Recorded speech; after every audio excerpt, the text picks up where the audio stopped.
It's 2 days after St. Patrick's Day. We're in a central part of the downtown in an area known as the Oregon District. At 6 p.m., the police department gets a call from a woman who is very distressed. I see Mrs. Ferrara, and she pretty much said she was afraid to go in. I entered the bar. I walked around the corner. All of a sudden, it hit me. He finds a body in a pool of his own blood. I waited for a second for my partner to arrive.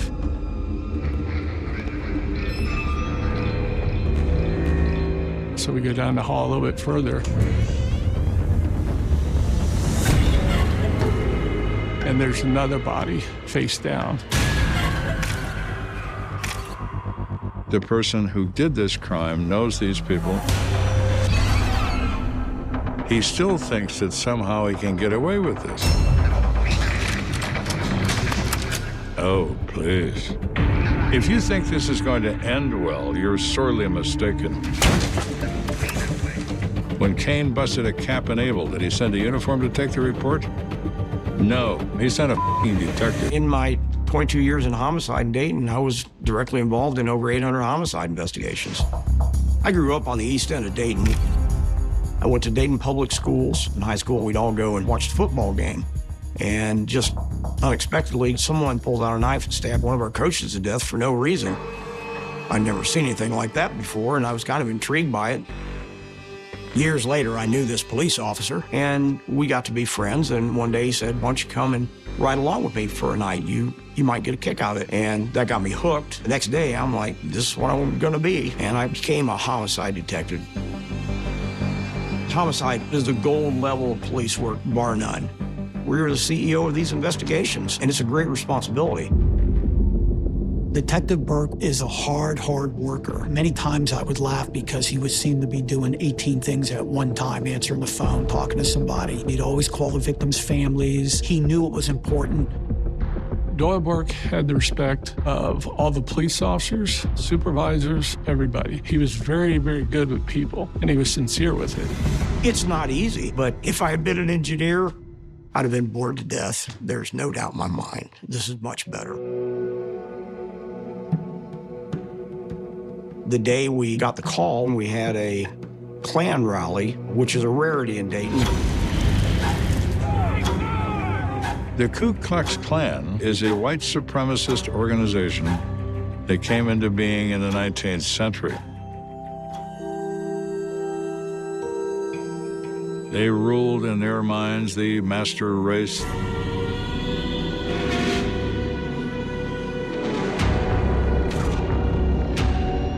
It advanced through the country like a pox.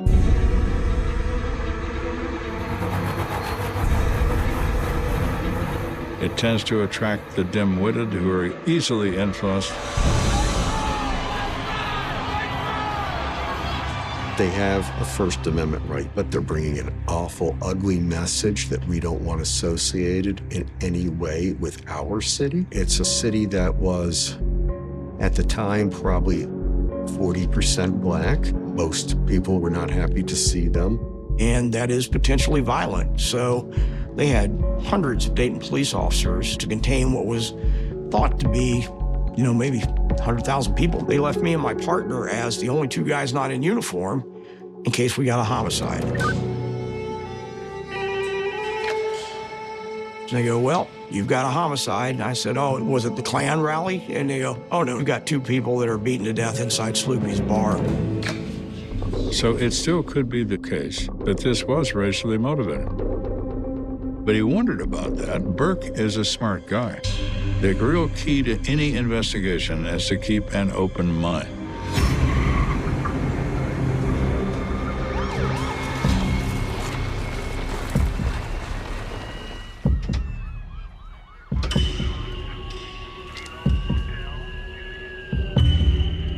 The Oregon District is the main entertainment district you had a number of bars, so if you went to one and it was crowded, you could just wander down to the other. The flagship in that time was Sloopy's. When I got to the scene of Sloopy's, I talked to Officer Keller, and he described to me the bar was not open at the time, that we had 2 victims. The side door where we went in led to the kitchen area.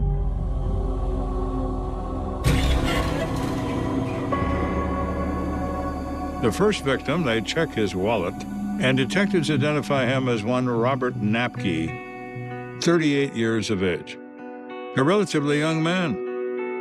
Robert Napke was my first concern because he was closest to the door by the walk-in freezer. He was beaten in the back of the head 17, 18 times.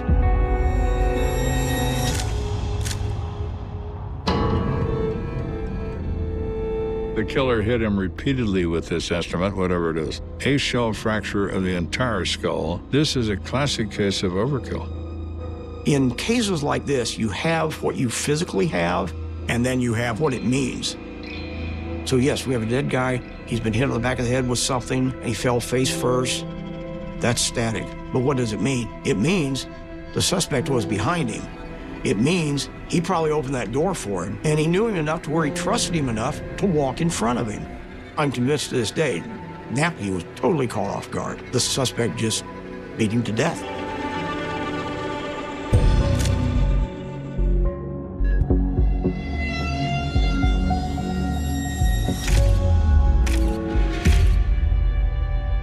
The other victim was laid out on top of his coat. And his injuries were identical to Robert Napke's. He's beaten to death in the back of the head. The autopsy later revealed that the second victim had 19 blows to the head, very violent. Keller then points out something to Burke. And there was a wallet hidden behind the toilet tank. The wallet belongs to our second victim, Frank Ferraro, a man 65 years of age and the husband of Mrs. Ferraro, the 911 caller. His wallet had all his ID and $211 in cash. Detectives, I believe Frank must have had a hunch, I'm gonna get robbed. So he removed his personal wallet, put it behind the toilet so the robber wouldn't get his wallet. We went to the office area.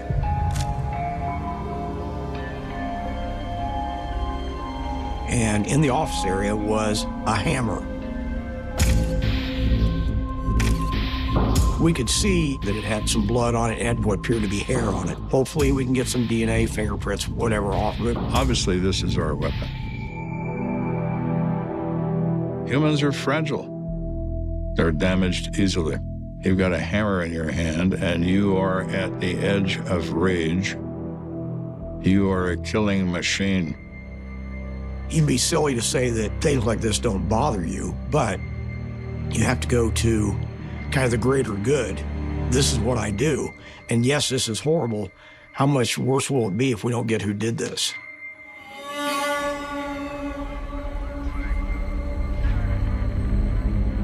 So Detective Burke speaks to Grace Ferraro, the victim's wife.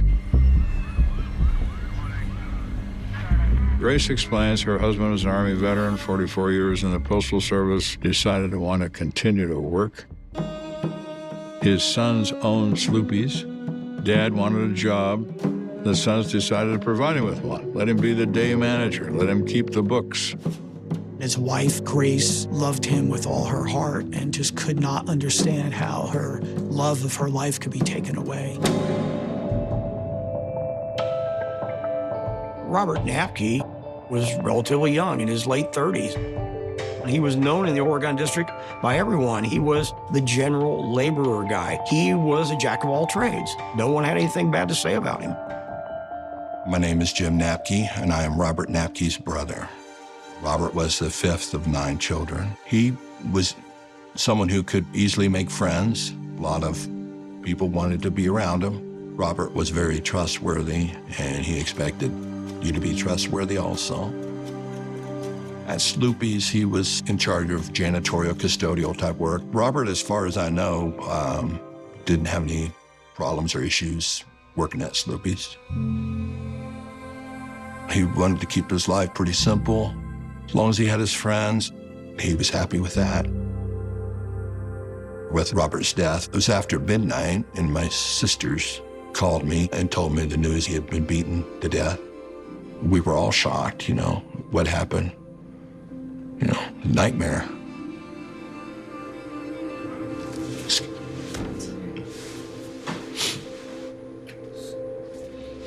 It's always difficult to come to grips with what's occurred. Neither of the families had a clue why these two men were killed. Knowing that it's Dayton, that there's a Klan rally, it's right after St. Patrick's Day, I knew there was going to be a lot of work to figure out who did this just by virtue of what it was.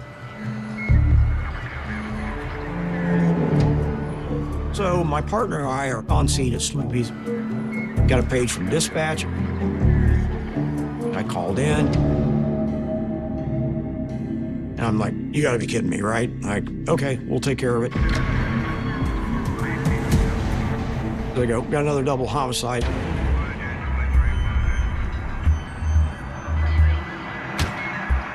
Double homicides are rare. Double homicides within an hour of each other are incredibly rare. So now Burke has another complication. What if they are connected? Do we have somebody roaming around the city killing people? What are the odds of that? I would say they'd be very high.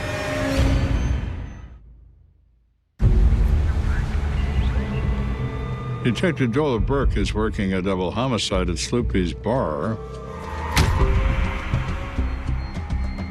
And he's just learned of yet another double homicide 15 miles away in a convenience store. My partner, he's like, this is a joke, right? And I'm like, no, it's not a joke.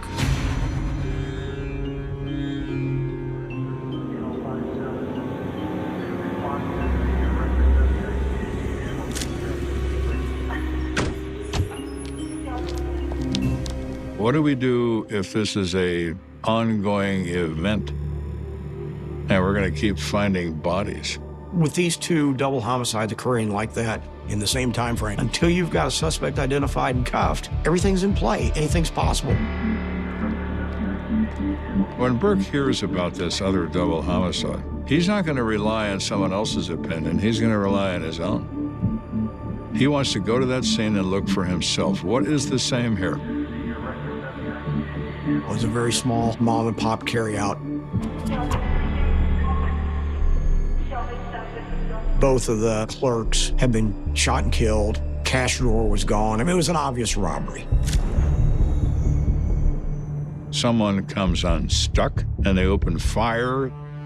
Burke is hopeful there's not another one in the next hour, but we'll see. It puts the pressure up.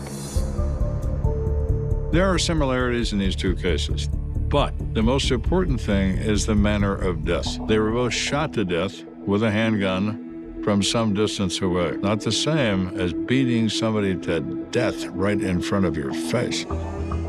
It's a different kind of crime. The way things were done up at the carryout led you to believe they weren't connected, and ultimately it was not related.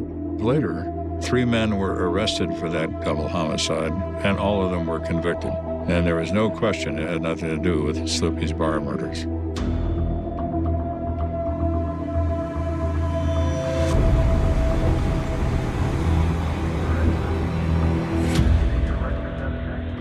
So now Burke is back to Sloopy's bar to talk to the night manager, who relieves Ferraro when he leaves during the day. I said, I need a list of all your current and former employees. He goes, fine. But everybody does everything. What are you talking about? Everybody does everything. He goes, the Oregon District, every bar here works with every bar here. It's an informal alliance. If somebody was running out of a certain product or somebody was low on cash for whatever reason, a different bar owner might help them. Sloopy's is the biggest, and TB Hopkins is the second biggest. So the employees from Hopkins routinely come over to Sloopy's because it's very close. One of the other things we learned is now the Oregon District is famous for its Halloween party. What I didn't realize is St. Patrick's Day was right behind it. That was the number 2 moneymaker. St. Patrick's Day is a unique American holiday.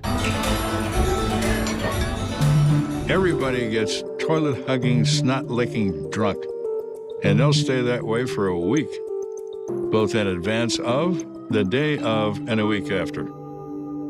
The bars make 6 months of their income in about 2 weeks. When you were drinking in those bars, you were probably paying with cash because it was a cash business. The manager was a wealth of information. We had a lot of questions. One key to any investigation is to establish a time of death. The last person to see him alive, Ferraro, was his wife. She said her husband left that morning at 5 a.m. to go to the bar, clean up. At 6 p.m., he's dead. That's 12 hours later. So to narrow that down to a period of an hour or 2 is very significant. Obviously, we couldn't let the manager into the bar. We had to preserve the integrity of the scene. We had taken some photos. Burke is experienced, and he's smart. And I show him the bar stools on the tables, the office, and things I thought he could get an idea with what they were doing. Burke says, how far along were they in the cleanup? And then he goes, oh, they're nearing the end, so 10, 11 o'clock.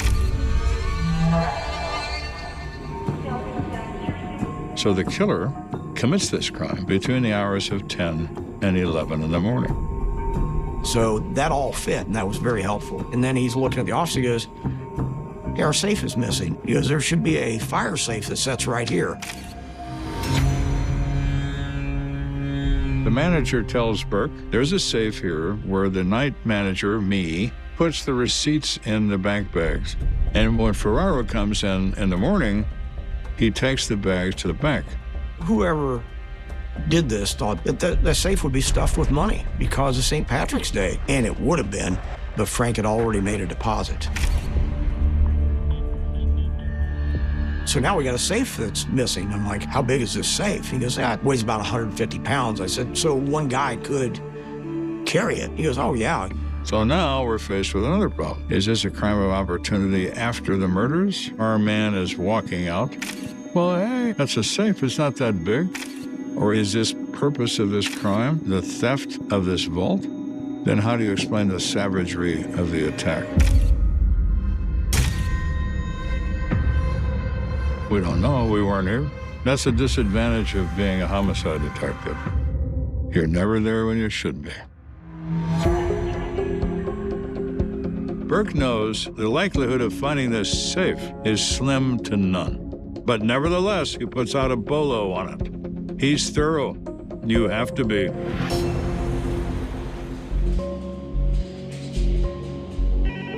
You work every case to its most logical conclusion. I was at my desk looking through things, trying to solve this. When I got a phone call from Chris Ingalls, a reporter for one of the local news stations. He says, I've got a letter I think you need to see. It may be related to the Sloopy's homicide. And I said, great, bring it on down. So he comes down and shows Burke a letter addressed to him at the TV station. There was a return address from the devil in hell. And it basically was a one-page note about how they had killed the 2 people at Sloopy's because they were mad because the city let the Klan rally come into town. Oh my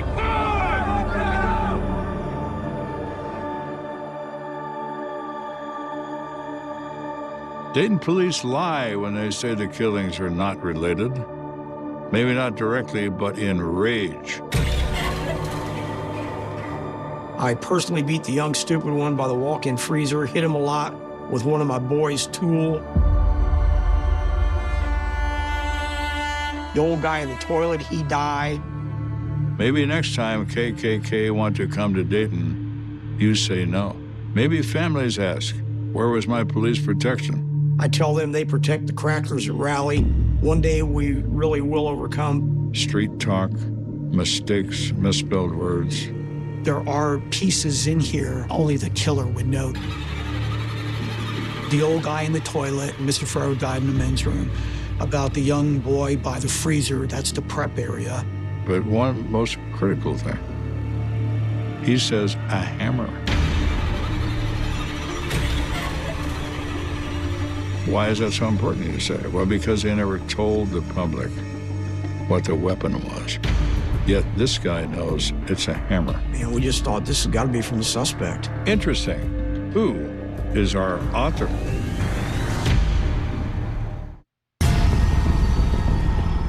There's been an angry letter sent to the press alleging this murder is based on racial hatred. And they had killed the two people at Sloopy's because they were mad because the city let the Klan rally come into town.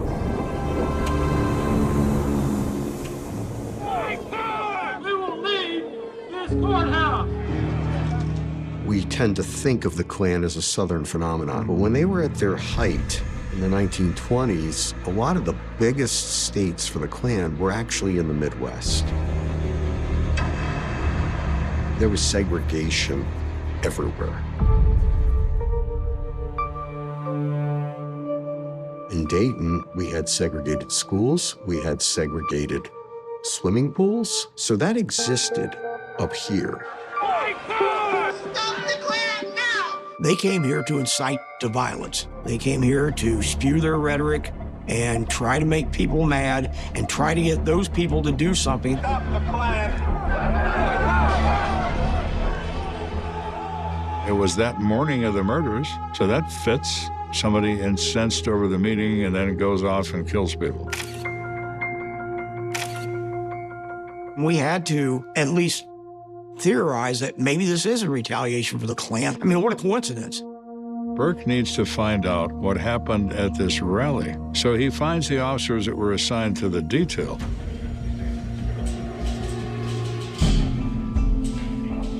I knew we had over 200 officers on duty there, and I talked to them. They go, I think we outnumbered the people there. Some people showed up, but boy, not in the numbers that we were expecting. So it was kind of a wash.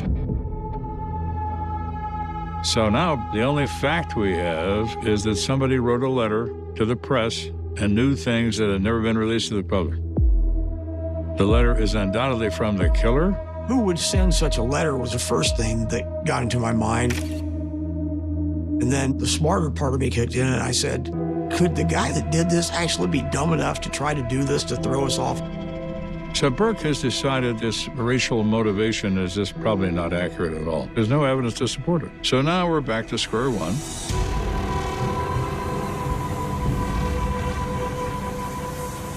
It was one of these paperwork days. I was at my desk looking through things. We got a call that a safe had been located behind one of the hardware stores. Well, would you look at that? The safe was actually found, and someone pried it open. It was a Sloopy safe. There was no doubt about it. Now we've got something solid. We have an object that this person who's responsible for the crime touched and had in his possession. So our evidence technician took it to the crime lab and did an analysis on it. In this case, the safe, they brought it in. Now, laboratory, what can you tell me about this? What did they use to break into it? A 150-pound safe is more like having a secure lock on your closet. They don't require sophisticated effort to get into. They don't require somebody who knows how to manipulate a combination lock. All they require is force. The lab people now take a look at it and they say, oh, I see, here's the Jimmy marks, and we're documenting those things. The safe, it didn't have fingerprints on it, but on the side of it, there's red paint. It looked like a paint transfer, like the safe impacted against something that was painted red. It's anyone's guess at this point, but right now it's not helpful. What Burke needs is a suspect. Sloopy's Bar is such a landmark in this neighborhood of bars that people are still discussing this case days later. It is the talk of the town and of the press. We had Crime Stoppers. We, of course, said, you know, with everything on the news, anybody with any information, call in about anything. I thought we would solve this, but you don't know. You just don't know, and it's tough to take. But every time we thought we were at our wits' end, we always had something that would pull us back in the right direction. Tips start to roll in, and several anonymous informants say that a guy named Edmund Emmerich III should be looked at by the police. Edmund Emmerich III was a bouncer. He worked at T.B. Hopkins Bar, which is practically next door to Sloopy's. Of course he knew Frank Ferraro and Robert Napke. He dealt with them all the time. Now, you're not convicting a guy bag murder on that. But it makes him somebody you need to talk to. He had a reputation as being a hothead. Someone mouth off to him.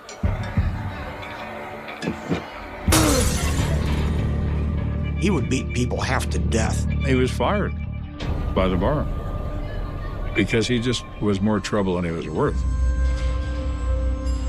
Now, Burke immediately thinks, hot temper, you say? Well, we are certainly looking for one of those. Burke decides to run Emmerich's name to see if anything comes up. And lo and behold, Edmund Emmerich III, he was wanted on the traffic warrant. Now Burke has something to work with. Let's see what you have to say for yourself, Mr. Emmerich. Now Burke is convinced he is on the right track. Now this gentleman, Edmund Emmerich III, has a traffic warrant. So now we had him dumped in our lap. Doyle was already legendary when I met him. He had that reputation to work a confession and just gradually trap them with their own words. And he was exceptionally good at that. My thing is, everything's a battle, and I don't want to lose. I mean, I go into the room thinking, if I come out of here with nothing, they won. And I don't want them to win, so I want to get something. Burke says he's investigating a double murder at Sloopy's and asks Emmerich, do you know Frank Ferraro and Robert Napke? No, I never heard of him. If you worked down there, you had to know both those guys, especially Napke. He was in every inch of that Oregon district 7 days a week. Everybody knew Robert Napke.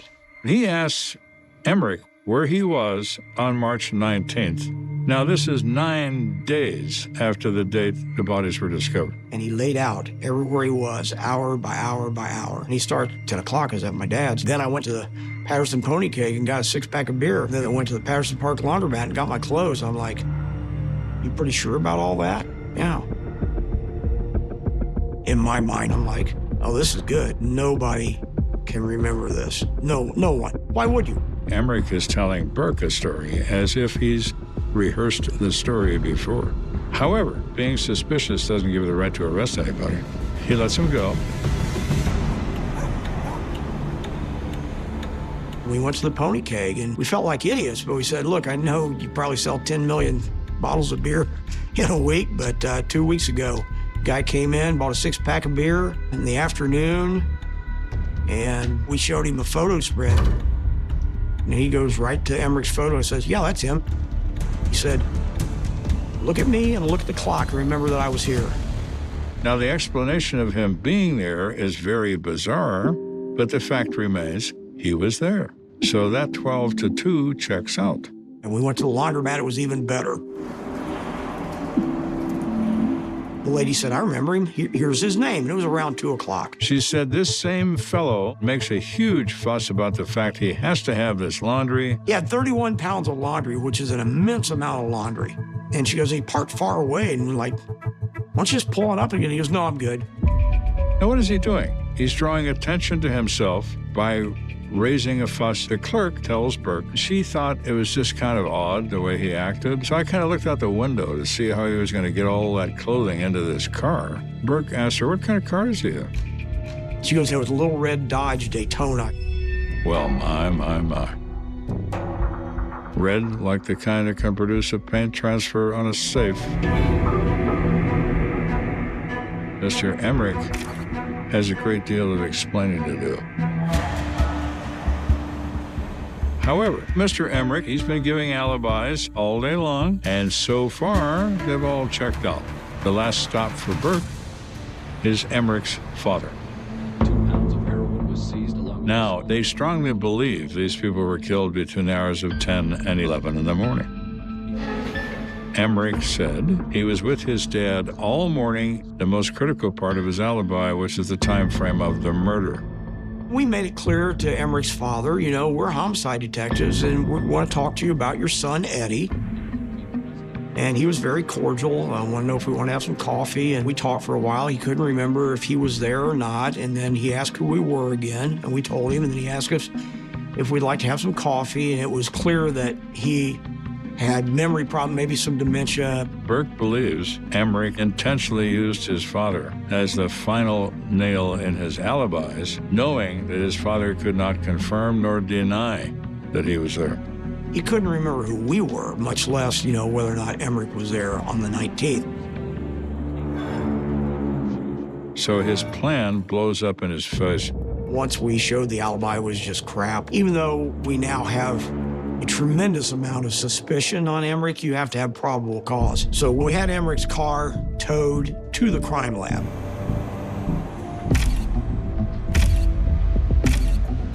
They look at the car. Oh my God, there's a whole gray scratch area on his vehicle. That's a clue. So we do an examination of the paint, number of layers and the color, do a side-by-side comparison and a chemical analysis. Ken called me on over that they had some results.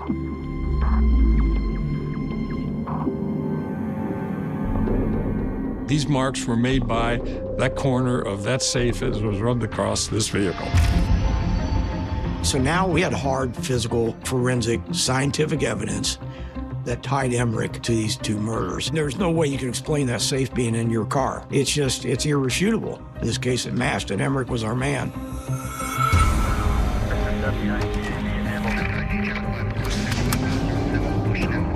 Police work is one foot in front of the other. It's paperwork by the metric ton. And yet, at the end, when you finally assemble this tonnage of information and you're going to go get your man, there's nothing better. Nothing.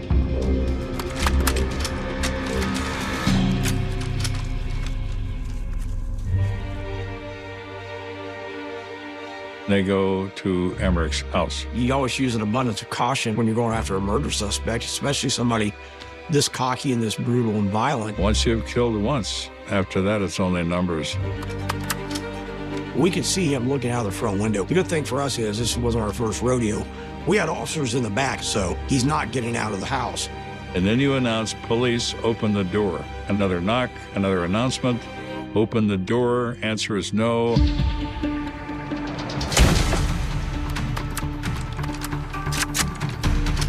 Battering ram, goodbye door. Mr. Emmerich, let's see how the rest of your day is going to work out.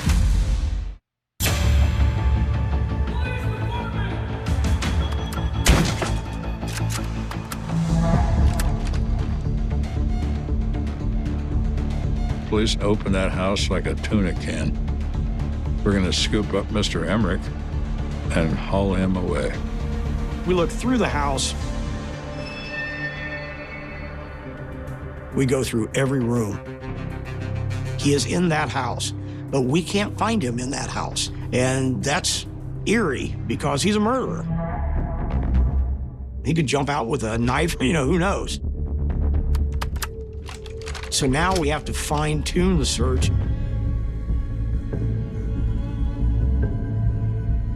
And as we're combing through the basement, we see a cellar door. And we saw that and we're like, that's got to be it.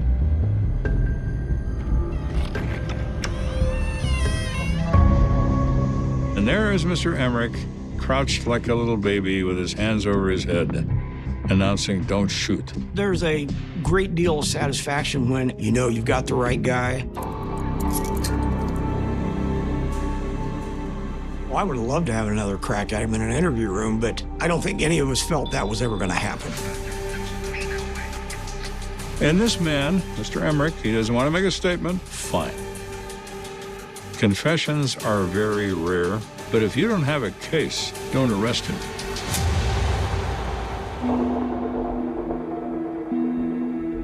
So, what motivated Emmerich to do this? Is it just his temper?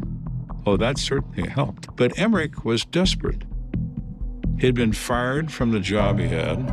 He had no money. Emmerich was familiar with the Oregon District and the fact that there would be a lot of money after St. Patrick's Day. He knew Sloopy's was the biggest bar at the time, and they had money, and he was going to take money. What he doesn't know is that morning, Ferraro took their proceeds from the night before to the bank night depository. Emmerich thought he'd get all this money. Didn't happen. That morning, he knew there'd be guys in there cleaning up. He knew one of them would probably be Robert because that's what Robert did.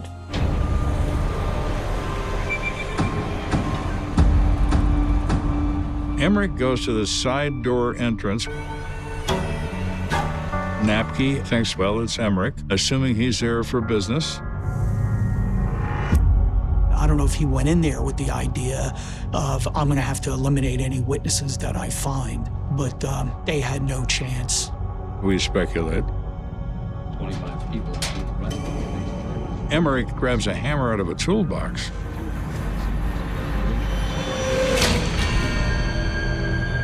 And bludgeons Napke to death.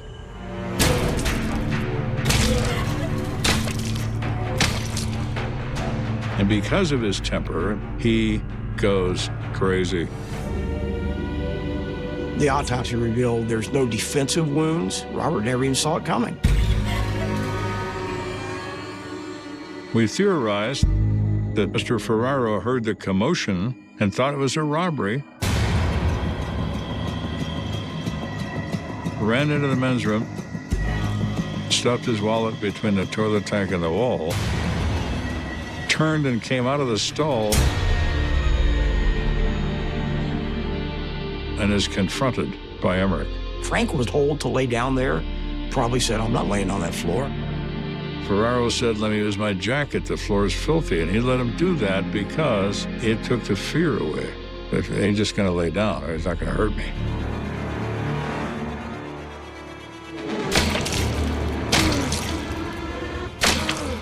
And then he attacks him and kills him. It was a horrible way to die. Frank Ferraro had 19 blows to the head, and Robert Napke had 18. So after he has eliminated these two potential witnesses, he then gets the safe and then takes it out to his car, struggles with it, scrapes some of the paint off the car with the safe, and drives off. He tried to make it look like it was a racial incident by sending that devil in hell letter. And ultimately, that letter hurt him too. The FBI has a handwriting analysis unit at Quantico in their laboratory in Virginia. And they determined through samples obtained from him and the original letter he wrote to the press as being written by the same person. That person was Edmund Emmerich III, and no other.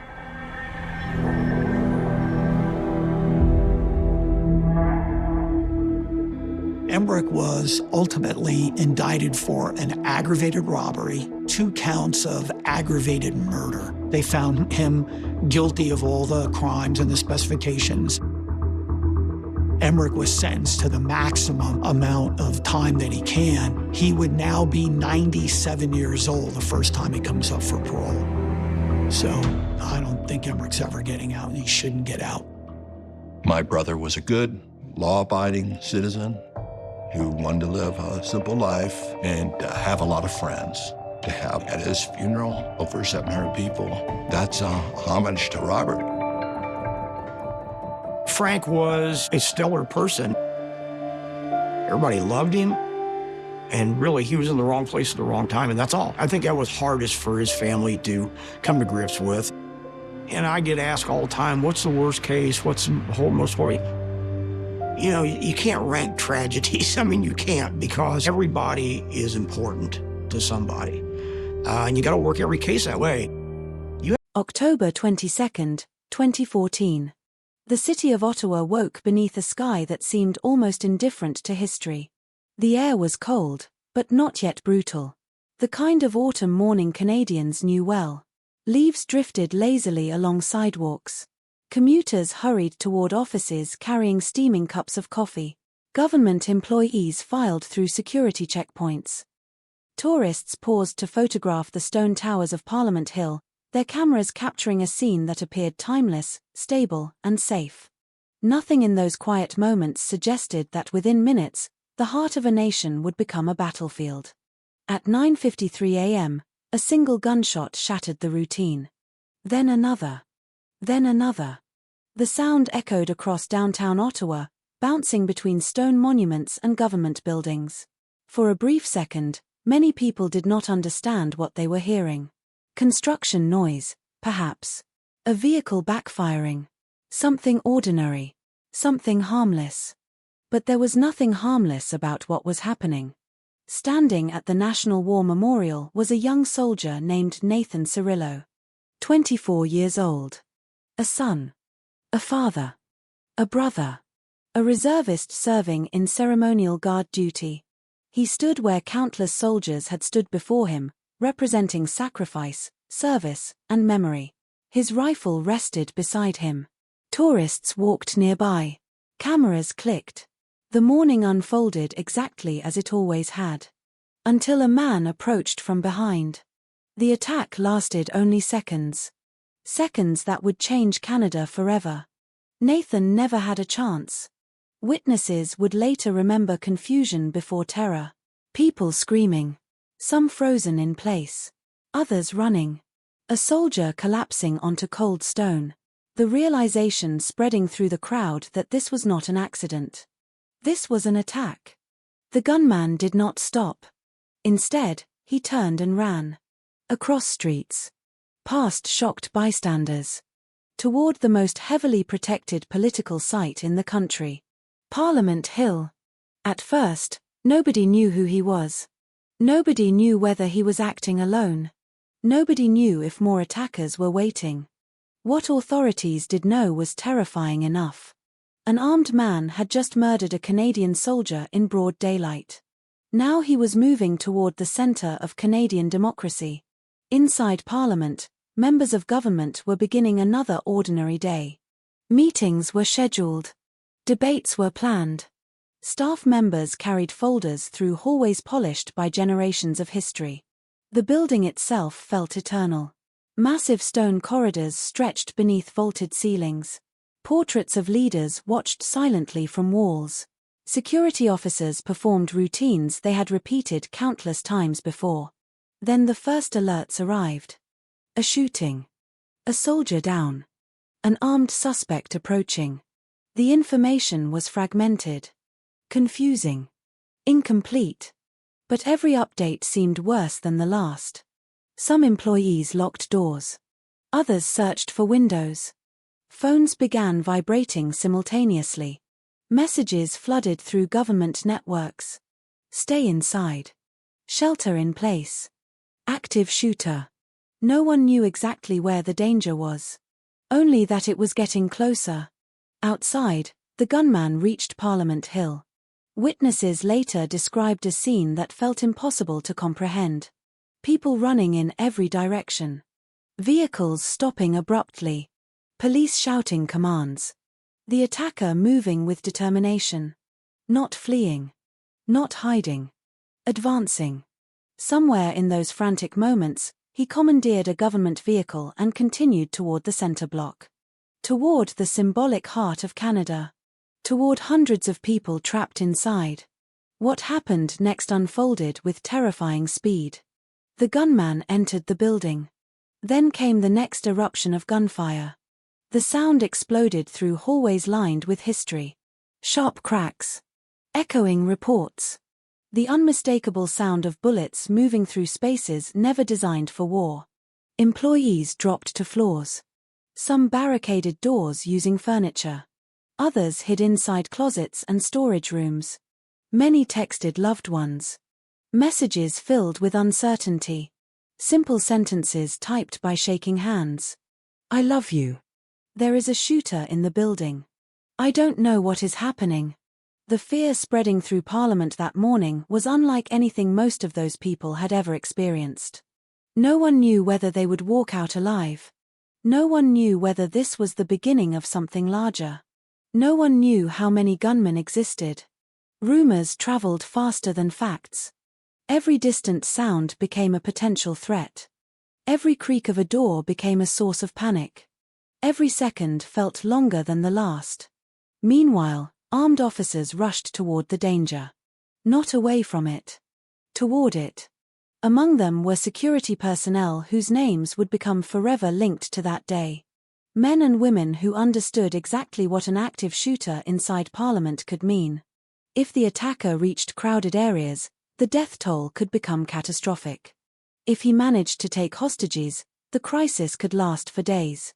If additional attackers emerged, the entire country could be facing a coordinated terrorist assault. Nobody knew. And uncertainty can be its own form of terror. Deep inside the building, footsteps echoed through stone corridors. The attacker moved through the Hall of Honor, one of the most iconic spaces in Canadian government. A corridor built to celebrate national history. A place associated with remembrance. Now transformed into a hunting ground. Security officers pursued him. Weapons drawn. Adrenaline flooding through their systems. Every corner represented a possible ambush. Every doorway concealed unknown danger. The chase became a deadly race. A race between a gunman searching for targets and defenders determined to stop him. Then came the confrontation. Fast. Violent. Chaotic. Gunfire erupted once more. The sound reverberated through the building. Then, almost as suddenly as it had begun, it ended. Silence followed. A strange, heavy silence. The kind that arrives after violence leaves destruction behind. The attacker was dead. But the nightmare was not over. Not yet. Because nobody knew whether the threat had truly ended. Police sealed off huge sections of downtown Ottawa. Tactical teams flooded the area. Snipers positioned themselves on rooftops. Emergency vehicles lined streets. Helicopters circled overhead. Hospitals prepared for casualties. Across the country, millions of Canadians watched events unfold through television broadcasts and breaking news alerts. Information arrived in fragments. A shooting at the War Memorial. A soldier killed. Gunfire inside Parliament. A terrorist attack. An active investigation. The story seemed unreal. For generations, Parliament Hill had symbolized stability. Distance from chaos. Distance from the violence seen elsewhere around the world. Yet on this morning, those assumptions shattered. Canadians watched images of armed officers sprinting through government corridors. They watched lawmakers hiding behind barricaded doors. They watched emergency responders rushing toward scenes of bloodshed. And they asked the same question. How could this happen here? As investigators worked to identify the attacker, another story slowly emerged. A story not only about terrorism, not only about violence, but about a man whose life had spiraled through addiction, instability, crime, anger, isolation, and radicalization. A man who drifted through shelters. A man carrying years of personal chaos. A man who would leave behind questions that investigators, journalists, psychologists, and ordinary citizens would debate for years. Who was Michael Zehaf-Bibeau? What transformed him into a killer? Was this purely ideology? Mental illness? Personal despair? A collision of all three? The answers would prove complicated. Far more complicated than many expected. But before investigators could understand the man responsible, the country first had to confront the loss he caused. Because at the center of this story stands a young soldier. A young father. A son whose family expected him to come home. A man who reported for duty that morning believing it would be an ordinary day. A man whose final moments became part of Canadian history. His name was Nathan Cirillo. And before the world learned the identity of the attacker, Canadians learned his. His photograph spread across television screens. His smile. His uniform. His life suddenly frozen in public memory. The attack lasted minutes. The consequences would last years. The fear would spark national debates. The security failures would face intense scrutiny. The political fallout would reshape policy. The questions surrounding extremism and mental health would divide experts and citizens alike. Yet beneath every headline and every political argument remained a simple human tragedy. A young soldier lost. Families shattered. Lives permanently altered. And a nation forced to confront a terrifying reality. Sometimes history changes not through wars lasting years. Sometimes it changes in a matter of minutes. A few gunshots. A short walk across a city street. A chase through a corridor. A life taken. Another ended. And a country forever marked by what happened on an autumn morning in Ottawa. This is the story of the Parliament Hill shooting. The story of the people who lived through it. The man who carried out the attack. The heroism shown in moments of unimaginable fear. And the questions that still linger long after the gunfire faded into silence. Long before the gunshots echoed through Ottawa, before emergency alerts flashed across television screens, before frightened voices whispered behind barricaded doors inside Parliament, the city existed in a state of quiet confidence. Ottawa was not a city that people associated with violence. Unlike Toronto, with its endless movement and towering skyline, or Montreal, with its restless energy and cultural pulse, Ottawa often felt measured, controlled, predictable. It was a government city. A city of schedules. A city where policy papers moved through offices, where civil servants debated regulations, where tourists wandered through historic streets carrying guidebooks and cameras. For many Canadians, Ottawa represented stability itself. The capital stood as a symbol of national identity, a place where political disagreements unfolded through speeches and votes rather than conflict and bloodshed. The buildings rising above Parliament Hill seemed to reinforce that feeling. Massive stone walls. Copper roofs weathered by decades of Canadian winters. Towering Gothic architecture overlooking the Ottawa River. The structures appeared permanent, as though they belonged not merely to one generation but to history itself. Every year, millions of visitors traveled there. Families posed for photographs on the lawn. School children toured the corridors where laws were made. Veterans visited memorials dedicated to those who had sacrificed their lives for the country.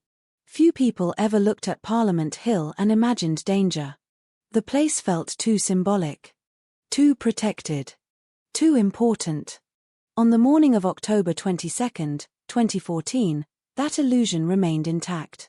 The day began much like countless others before it. The sun rose over the city, casting pale autumn light across government buildings and residential neighborhoods. The temperature hovered just above freezing. Leaves colored in shades of gold, orange, and crimson drifted along sidewalks. The trees surrounding the city were entering the final stage of autumn before winter would strip them bare. Cars filled the streets as commuters headed toward work. Coffee shops welcomed their morning rush. Bus stops crowded with students, office workers, and government employees preparing for another ordinary Wednesday. Nothing about the weather felt dramatic. There was no storm. No warning. No visible sign that history was quietly approaching. Near the center of Ottawa stood the National War Memorial. The monument carried enormous significance for Canadians. Constructed to honor those who served and died in war, it represented remembrance, sacrifice, and national memory. Its granite arch and bronze figures stood solemnly against the backdrop of the city. Visitors often stopped to read inscriptions. Veterans gathered there during commemorative ceremonies. Tourists photographed its imposing structure. For many Canadians, it was sacred ground. On this particular morning, ceremonial guards stood watch as they always did. Their presence connected modern Canada to generations of military service. The duty required discipline and patience. Hours spent standing still.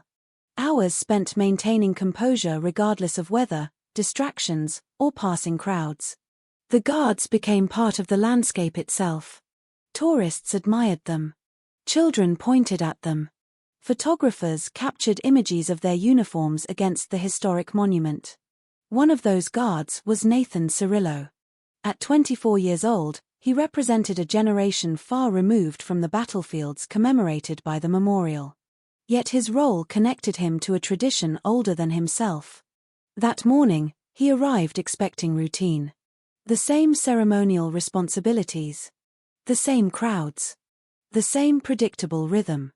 No one around him imagined that he would become part of the monument's story. A few blocks away, Parliament Hill was already coming alive. Inside Centre Block, employees moved through corridors carrying folders and laptops.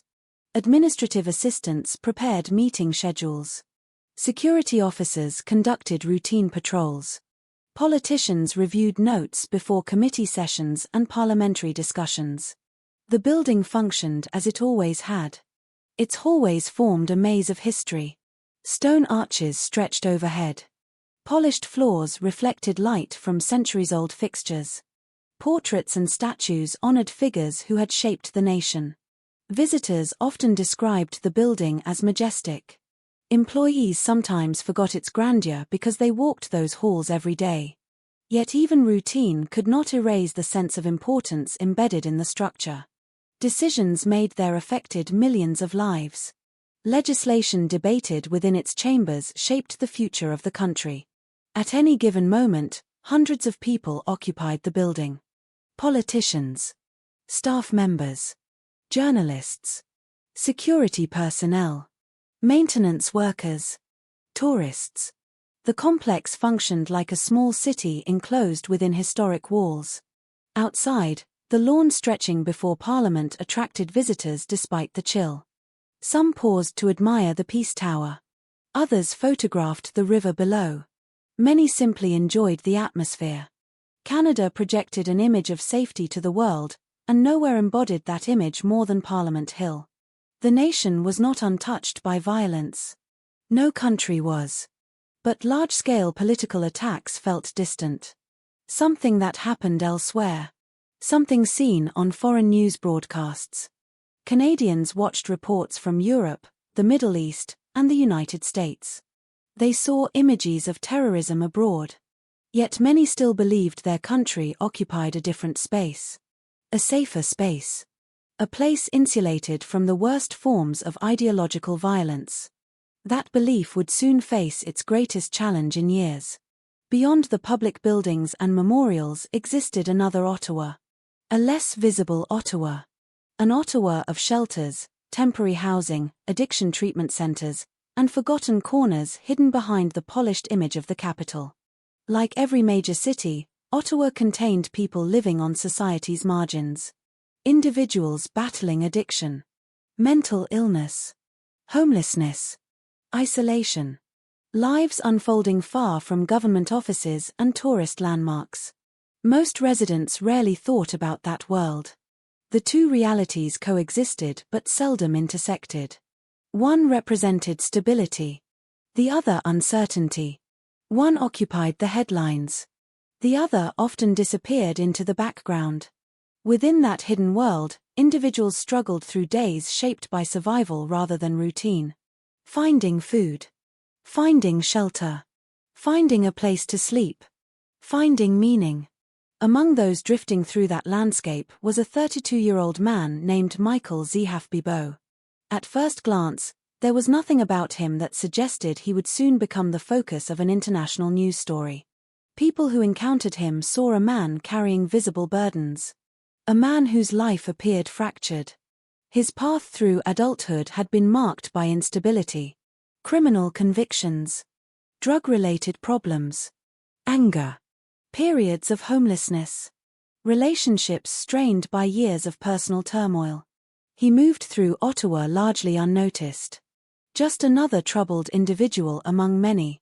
Yet beneath the surface, forces were gathering. The exact nature of those forces would become the subject of endless investigation after the attack. Some observers focused on ideology. Others emphasized mental health.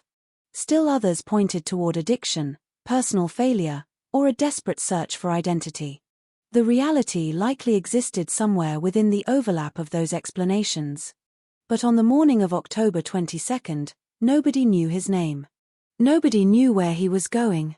Nobody understood what he intended to do. While government employees poured coffee in office kitchens and tourists admired historic architecture, events already in motion were drawing closer to collision. The city itself remained unaware. Ottawa continued breathing at its normal pace. Traffic lights changed. Buses followed schedules. Office phones rang. Students attended classes. Parents dropped children at school. Life moved forward exactly as expected. That normality is what makes certain tragedies so unsettling. Disasters announced by storms or visible threats give people time to prepare. Acts of violence often arrive differently. They emerge from ordinary mornings. They hide behind familiar routines. They grow silently within the spaces people least expect. When historians later examined that day, many focused on the contrast. The contrast between calm and chaos. Between ceremony and violence. Between national symbols and human vulnerability. Because everything that happened afterward felt shocking precisely because the setting felt so secure.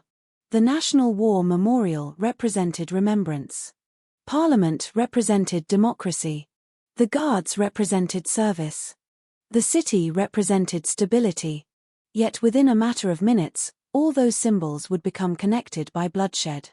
The attack would not occur in an isolated alleyway. It would not happen in some forgotten corner of the city. It would unfold at the very heart of Canadian identity. That reality transformed the event from a local tragedy into a national trauma. For generations, Canadians had viewed these locations as places of reflection and governance. Places associated with memory and civic responsibility. Places where people gathered peacefully. On October 22, 2014, those same locations would become scenes of panic. The streets surrounding Parliament Hill would soon fill with police vehicles and armed officers. The corridors inside Centre Block would soon echo with gunfire. Employees would soon hide behind locked doors. Families across the country would soon stare at television screens in disbelief. But at this moment, none of that had happened yet. The city still belonged to routine. The air still carried the scent of autumn. The leaves still drifted across sidewalks. The memorial still stood silent. Parliament still operated as normal. And somewhere within Ottawa, a man carrying a rifle was moving toward history. Toward violence. Toward a confrontation that would leave one soldier dead, several people wounded, and an entire nation asking how a single morning could change so quickly. The stage was set. The players were already moving into position. And Ottawa, unaware of what was coming, continued living through the final ordinary minutes before everything changed. In almost every true crime story, there comes a moment when attention shifts away from the perpetrator and returns to the person whose life was taken. That shift matters. Because violence has a way of distorting memory. Headlines become dominated by the attacker. Investigations focus on motives. Experts analyze psychology. News broadcasts replay the actions of the individual responsible. Meanwhile, the victim risks becoming a photograph. A name. A statistic. But Nathan Cirillo was never a statistic. Long before the events of October 22, 2014, before his face appeared on television screens across the country, before politicians stood in silence to honor him, Nathan was simply a young man trying to build a life. He was a son. A brother. A friend. A father. And like many young people, his future remained a work in progress. Nathan was born into an ordinary Canadian family. The kind of family found in countless neighborhoods across the country. The kind of family built on routines, shared meals, celebrations, disagreements, and quiet moments that seem insignificant until years later when they become treasured memories. As a child, he possessed an energy that was difficult to ignore. Family members remembered someone who enjoyed being active, someone who laughed easily and rarely remained still for long. There was a warmth to him. A natural friendliness.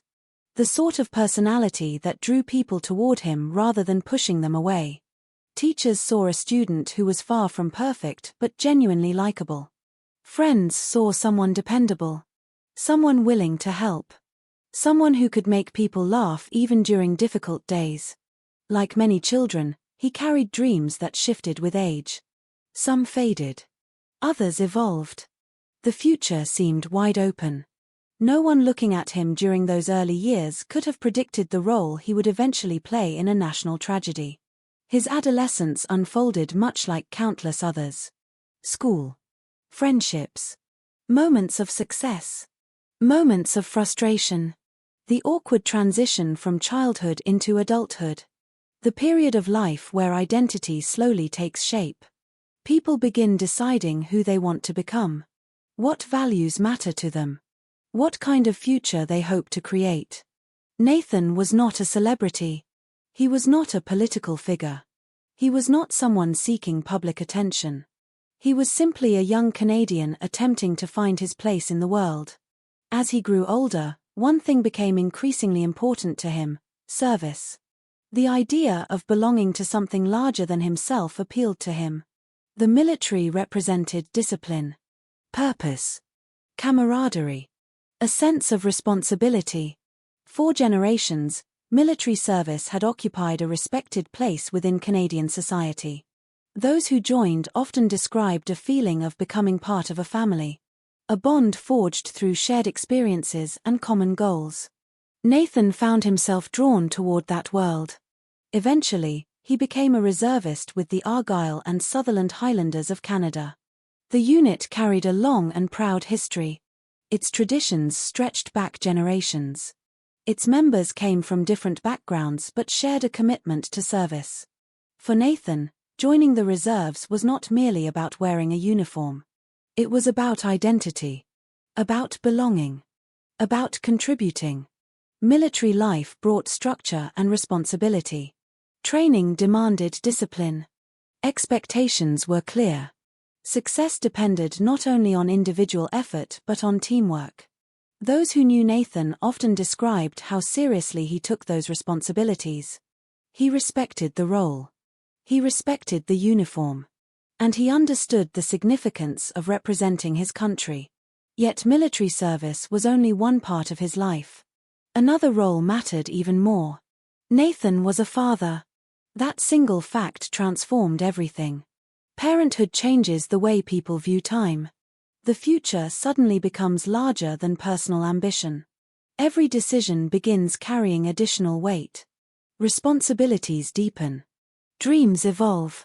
The arrival of a child creates a connection unlike any other. Friends and family frequently observed the affection Nathan showed toward his young son. Photographs captured moments that appeared wonderfully ordinary. A smile. A hug. A shared moment between father and child. Images that seemed unremarkable at the time. Images that would later become heartbreaking reminders of what had been lost. Those closest to him often spoke about how proud he was of being a father.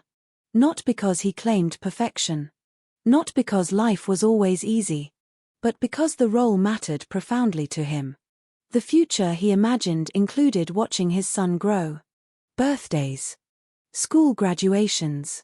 Conversations years down the road. The countless moments that parents assume will arrive because there is no reason to believe otherwise. Like most people in their 20s, Nathan's life was still developing. He was balancing responsibilities. Building relationships. Planning ahead. The future existed as possibility rather than certainty. That uncertainty is part of what makes young lives feel so full of promise. The story has not yet been written. The ending remains unknown. Every year offers new opportunities. New directions. New beginnings. Nobody expects those possibilities to vanish in a single morning. In the weeks leading up to October 22, 2014, Nathan's life followed familiar patterns. Work. Family. Military responsibilities. Daily routines that seemed completely ordinary. There were no signs that anything extraordinary awaited him. No indication that his name would soon become known throughout Canada. No warning that he was approaching the final chapter of his life. When people imagine military service, they often think about combat zones. Foreign deployments. Dangerous missions. The reality of ceremonial guard duty is very different. Its purpose is symbolic, representational. The guards standing watch at the National War Memorial honor those who served before them. Their presence reflects continuity between generations. A visible reminder that sacrifice remains remembered. Nathan understood the importance of that role. Even though the duty itself might appear routine, its meaning carried weight. Every visitor who paused to observe the guards encountered a living symbol of military service. Every photograph taken at the memorial captured not only history but those entrusted with preserving its memory. On the evening before the attack, there was nothing unusual about Nathan's life. No dramatic foreshadowing. No cinematic signs of danger. Real life rarely works that way. Most tragedies arrive without warning. People go to sleep believing tomorrow will resemble today. They make plans. Schedule appointments. Think about errands. Discuss future events. The assumption of continuity feels natural. Human beings depend upon it. Nathan likely shared that same assumption. Like everyone else around him. The next morning began quietly. The autumn air carried its familiar chill. The city slowly awakened. Traffic increased. Coffee shops opened. Office workers started their commutes. Nathan prepared for another day of ceremonial duty. His uniform was immaculate. Every detail reflected military standards. The discipline required for the role left little room for carelessness. The appearance of ceremonial guards carried symbolic importance. Professionalism mattered. Presentation mattered. Respect mattered. As he moved through the morning, there was no reason for concern. No intelligence briefing suggesting immediate danger. No expectation that he faced a threat. The National War Memorial was not viewed as a battlefield. It was a place of remembrance. A place where tourists gathered. A place where families visited. A place where citizens reflected upon the sacrifices of previous generations. The irony would later become impossible to ignore. A memorial dedicated to honoring those lost in conflict became the location where another life would be taken. As the morning progressed, visitors arrived. Some paused briefly. Others lingered. Cameras emerged. Conversations drifted through the air. The atmosphere remained peaceful. Nathan stood his post. Focused. Professional. Part of the landscape. Most people who saw him that morning likely forgot about the encounter moments later. The guard at the memorial simply blended into the experience. Another expected part of the nation's capital. What nobody realized was that somewhere nearby, another man was moving toward the memorial. A man carrying a rifle. A man whose intentions remained hidden from everyone around him. The distance separating their lives was shrinking minute by minute. One represented service. The other violence. One carried hopes for the future. The other carried a weapon. Neither knew the other personally. Their paths should never have crossed. Yet history often turns on encounters between strangers. At approximately 9:53 a.m., those paths converged. The attack itself would be over almost as quickly as it began. Witnesses would later struggle to process what they had seen. Shock has a way of distorting memory. Moments become fragments. Sounds become disconnected. Time appears to accelerate and slow simultaneously. For Nathan, there was no meaningful opportunity to react. No chance to defend himself. No opportunity to escape. The violence arrived suddenly. Brutally. Without warning.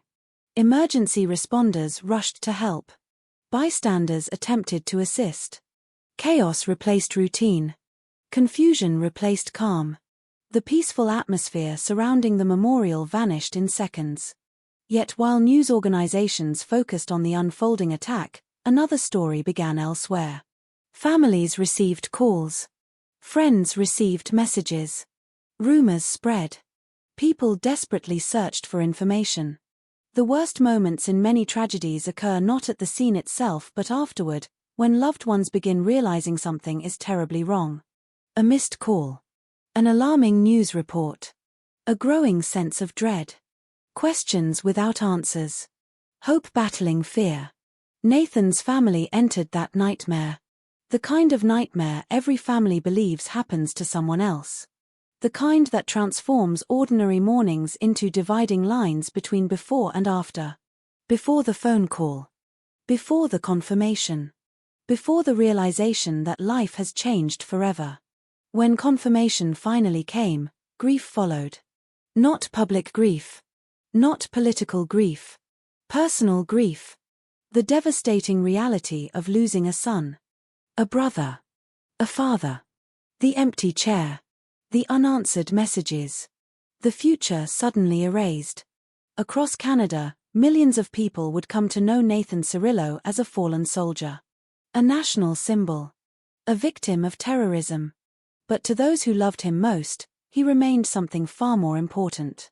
He remained Nathan. The young man they had laughed with. The young man they had worried about. The young man whose life contained countless ordinary moments invisible to history. Moments that mattered precisely because they were ordinary. A conversation. A smile. A family gathering. A promise about the future. Those memories became priceless after his death. Because when violence takes a life, it also steals all the moments that would have come next. The birthdays never celebrated. The conversations never held. The milestones never reached. The future never lived. Nathan Cirillo's story did not end because his potential disappeared. It ended because someone else made a choice. And in that choice, a family lost a son, a child lost a father, and a nation lost a young soldier standing watch over a memorial dedicated to remembrance. In the days ahead, Canada would learn more about the attacker. Investigators would analyze motives. Journalists would reconstruct timelines. Experts would debate causes. But before any of those questions could be answered, one truth remained undeniable. A 24-year-old father had reported for duty on an ordinary autumn morning. And he never came home. The final ordinary minute of October 22, 2014, passed unnoticed. No alarm sounded across Ottawa. No warning flashed across government screens. No voice announced that violence was approaching. The city continued moving exactly as it had moments before. Pedestrians crossed intersections beneath changing traffic lights. Tourists wandered through the downtown core. Government employees settled into meetings. Coffee cooled on desks. Conversations drifted through office corridors. Everything felt normal. Then, at approximately 9:53 a.m., normal disappeared. Near the National War Memorial, people moved through the plaza with little urgency. Some paused to admire the monument. Others took photographs before continuing toward nearby attractions. The memorial itself stood as it always had, a solemn tribute to sacrifice and service. Nathan Cirillo remained at his post. Still. Focused. Part of the ceremony. Part of the landscape. The role required discipline. The guards were expected to maintain composure regardless of distractions. Visitors came and went. Cameras flashed. Voices echoed through the surrounding streets. Nothing about the scene suggested danger. Then a man approached. Among crowded public spaces, strangers pass one another constantly. Most encounters last only seconds. Faces blur together. Individuals disappear into the flow of the city. This encounter would be different. Michael Zehaf-Bibeau moved toward the memorial carrying a Winchester .30-30 rifle. The weapon represented intent. A decision already made. A path already chosen. Witnesses would later remember fragments. The pace of his movement. The direction from which he came. The sudden realization that something was wrong. But in the seconds before violence erupted, there was little time to process what they were seeing. The attack unfolded with terrifying speed. Gunfire shattered the calm morning air. The sound echoed across the plaza. People froze. For an instant, confusion overwhelmed understanding. Many had never heard gunfire outside movies or television. Their minds searched for harmless explanations. Construction work. A vehicle malfunction. Anything but what was actually happening. Then reality arrived. Nathan Cirillo collapsed. Panic spread instantly. Screams erupted from nearby witnesses. Some people dropped to the ground. Others turned and ran. The peaceful atmosphere surrounding the memorial transformed into chaos in a matter of seconds. Individuals who moments earlier had been taking photographs now found themselves sprinting for cover. Fear moved through the crowd faster than information. Nobody knew exactly what had happened. Nobody knew whether additional shots would follow. Nobody knew whether there were multiple attackers. People simply knew they had to get away. As emergency calls flooded dispatch centers, confusion multiplied. Witnesses struggled to describe what they had seen. Voices trembled. Details conflicted. Locations varied. The common element remained simple and horrifying. A soldier had been shot. But the attack was not over. The gunman did not remain at the scene. He did not attempt to hide. He did not surrender. Instead, he turned and ran. That decision would transform a deadly shooting into a national crisis. As Zihaf Bibo fled the memorial, he moved toward Parliament Hill. Toward the symbolic heart of Canadian government. The distance separating the two locations was short. Dangerously short. The proximity meant that events unfolded almost faster than authorities could react. Officers responding to reports of a shooting suddenly faced a terrifying possibility. The suspect was heading directly toward Parliament. The implications were enormous.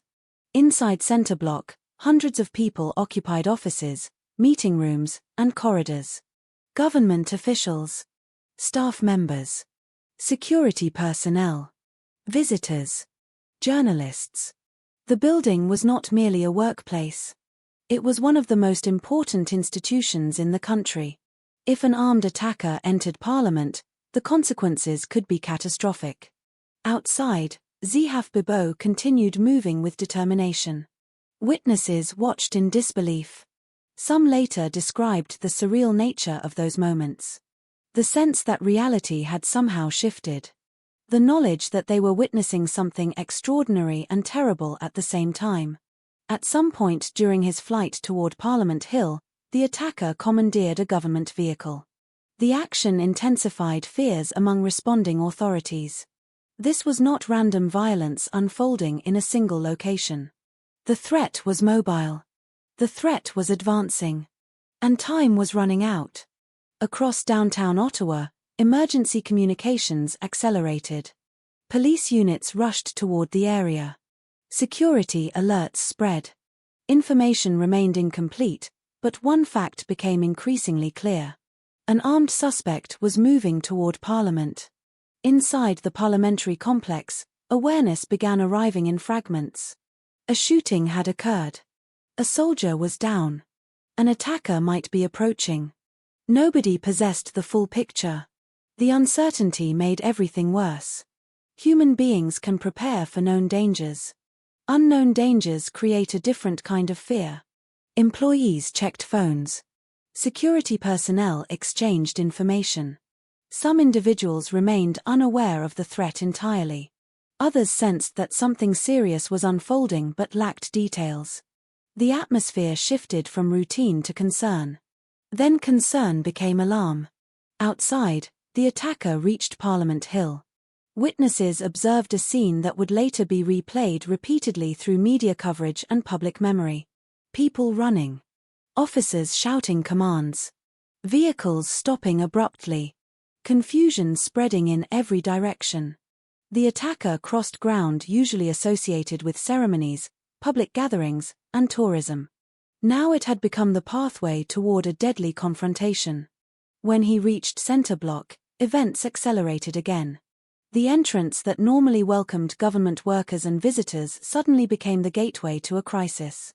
Zihaf Bibo entered the building. The attack had now breached one of the most significant government institutions in Canada. Inside, sounds began echoing through the corridors. Footsteps. Shouts. the first indications that danger had arrived. Then gunfire erupted once more. The reports echoed through stone hallways. Sharp. Violent. Impossible to ignore. Employees reacted instinctively. Some ran. Others hid. Doors slammed shut. Furniture was pushed against entrances. People dropped behind desks. Individuals who had started the day discussing meetings and paperwork now found themselves wondering whether they were trapped inside an active terrorist attack. Phones became lifelines. Messages spread rapidly. Family members received hurried texts. Friends received alarming updates. Some communications were brief because there was little time. Others reflected fear so intense that every word felt important. Across the building, uncertainty reigned. Where was the shooter? How many attackers existed? Had anyone stopped him? Were more gunmen outside? Questions multiplied faster than answers. Meanwhile, security personnel moved toward the threat. The decision required extraordinary courage. Running toward gunfire contradicts every survival instinct. Yet that was exactly what officers and protective staff did. They advanced through corridors while others sought shelter. They moved toward uncertainty. Toward danger. Toward a man carrying a rifle. One of the individuals who encountered the attacker was security officer Samern's son. As events unfolded inside Center Block, Sun attempted to intervene. The confrontation occurred amid confusion and violence. In close quarters, every second mattered. Every movement carried consequences. At one point, Sun attempted to wrestle control of the rifle from the attacker. It was an act requiring tremendous bravery. There was no guarantee of survival. No certainty of success. Only the knowledge that action might save lives. During the struggle, Sun was shot in the leg. Pain exploded through his body. Yet his actions contributed to slowing the attack and disrupting the gunman's progress. Moments like these often disappear beneath larger narratives. The headlines focus on the attacker. The investigations focus on motive. But during crises, countless acts of courage occur in seconds. Individuals make decisions without knowing whether they will survive. Samern's son was one of those individuals. The confrontation continued. The attacker pressed deeper into the building. Security personnel pursued. The chase moved toward one of Parliament's most iconic spaces. The Hall of Honor. Under ordinary circumstances, the corridor symbolized history and national pride. Its architecture inspired visitors. Its significance connected generations of Canadians. On October 22, it became a battlefield. The contrast felt almost impossible to comprehend. A place designed to celebrate democracy now echoed with gunfire. Footsteps thundered across stone floors. Commands were shouted. Adrenaline surged through everyone involved. The attacker moved through the corridor while armed personnel closed in. Every corner concealed uncertainty. Every doorway represented potential danger. Those pursuing him understood what was at stake.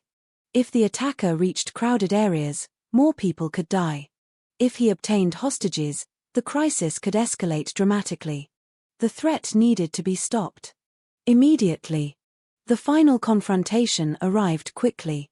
Accounts later reconstructed the sequence of events, but participants often described the experience as a blur. High-stress situations distort perception. Time behaves strangely. Seconds feel longer. Memories fragment. Individuals remember flashes rather than complete narratives. What remained certain was that armed officers engaged the attacker. Gunfire erupted once again. The exchange was brief but decisive. When it ended, Michael Zehaf-Bibeau lay mortally wounded. The immediate threat had been neutralized. Yet nobody inside Parliament knew that with certainty. Not at first. The silence following the final shots offered little reassurance.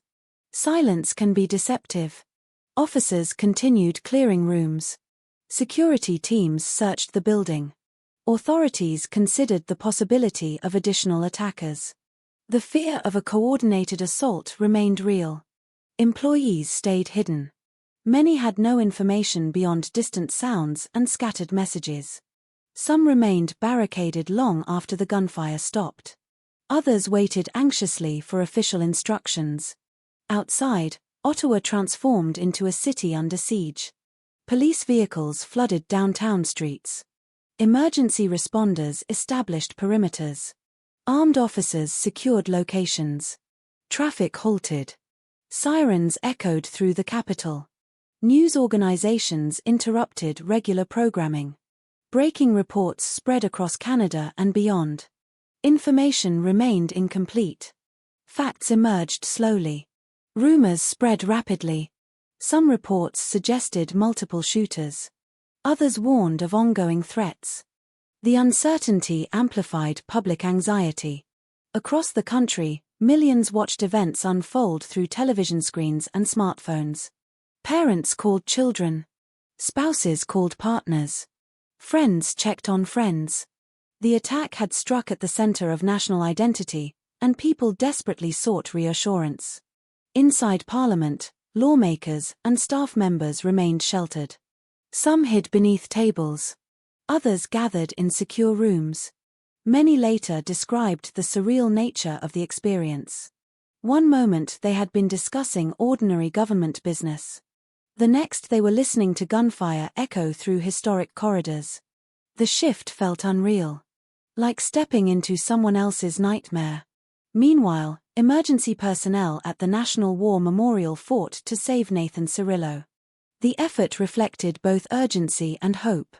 In moments of crisis, people cling to possibility. As long as treatment continues, hope survives. But the injuries were devastating. Despite every effort, Nathan succumbed to his wounds. The young soldier who had begun the morning standing watch over a monument to fallen service members became one himself. The symbolism struck the nation with enormous emotional force. Canadians struggled to comprehend it. A soldier guarding a war memorial had been murdered at that very memorial. The tragedy felt deeply personal even to people who had never met him. As the day progressed, the scale of the attack became clearer. One soldier dead. Several individuals injured. Parliament breached. The capital locked down. A nation shaken. Investigators would later reconstruct every movement. Every minute. Every decision. But no reconstruction could fully capture the emotional reality experienced by those present. The fear. The confusion. The disbelief. The realization that familiar places had suddenly become scenes of violence. For those who witnessed it firsthand, October 22, 2014, would never simply be another date on a calendar. It would become a dividing line. A day remembered in before and after. Before the gunshots at the National War Memorial. Before the chase through Parliament. Before the lockdown. Before the grief. And after. After a young soldier was gone. After a city changed. After Canada confronted the terrifying reality that even places built to symbolize democracy, remembrance, and peace could become targets of violence. The attack itself lasted only minutes. Its impact would endure for years. By late morning, the gunfire had stopped. The attacker was dead. The immediate danger appeared over. Yet inside Ottawa, peace did not return. Not immediately. Violence leaves behind a strange silence. It settles over places that only moments earlier were filled with movement and fear. The silence feels unnatural, almost fragile, as if the world itself is waiting for confirmation that the nightmare has truly ended. October 22, 2014, entered that stage shortly after the final shots were fired inside Parliament. Officers continued moving through hallways. Security teams searched room after room. Emergency personnel treated the injured. Outside, police maintained an enormous security perimeter stretching across much of downtown Ottawa. Nobody was prepared to declare the crisis finished. Not yet. Too many questions remained unanswered. Was there another gunman? Had anyone assisted the attacker? Were explosives involved? Could additional attacks be underway elsewhere? In the first hours after any major act of violence, uncertainty becomes one of the greatest enemies investigators face. Rumors spread rapidly. Witness statements conflict. Information arrives faster than it can be verified. Authorities must separate fact from fear.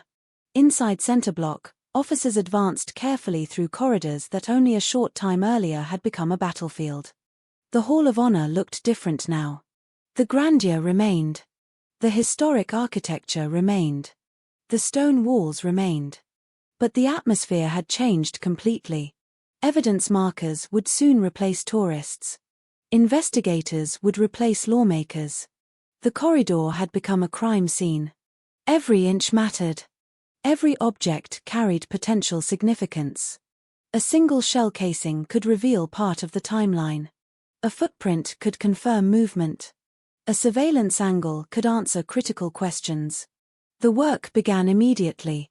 Crime scene investigators entered environments still carrying the emotional weight of what had occurred. The scent of gunpowder lingered in some areas.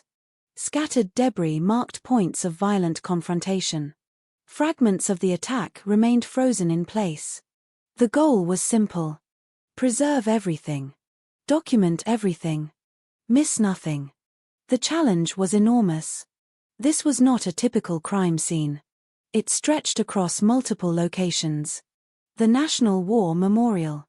The route between the memorial and Parliament. The vehicle involved in the attack. The entrances to center block. The corridors inside Parliament. Each location represented a piece of a larger puzzle. Investigators understood that the public would demand answers. The government would demand answers. The families affected by the attack would demand answers.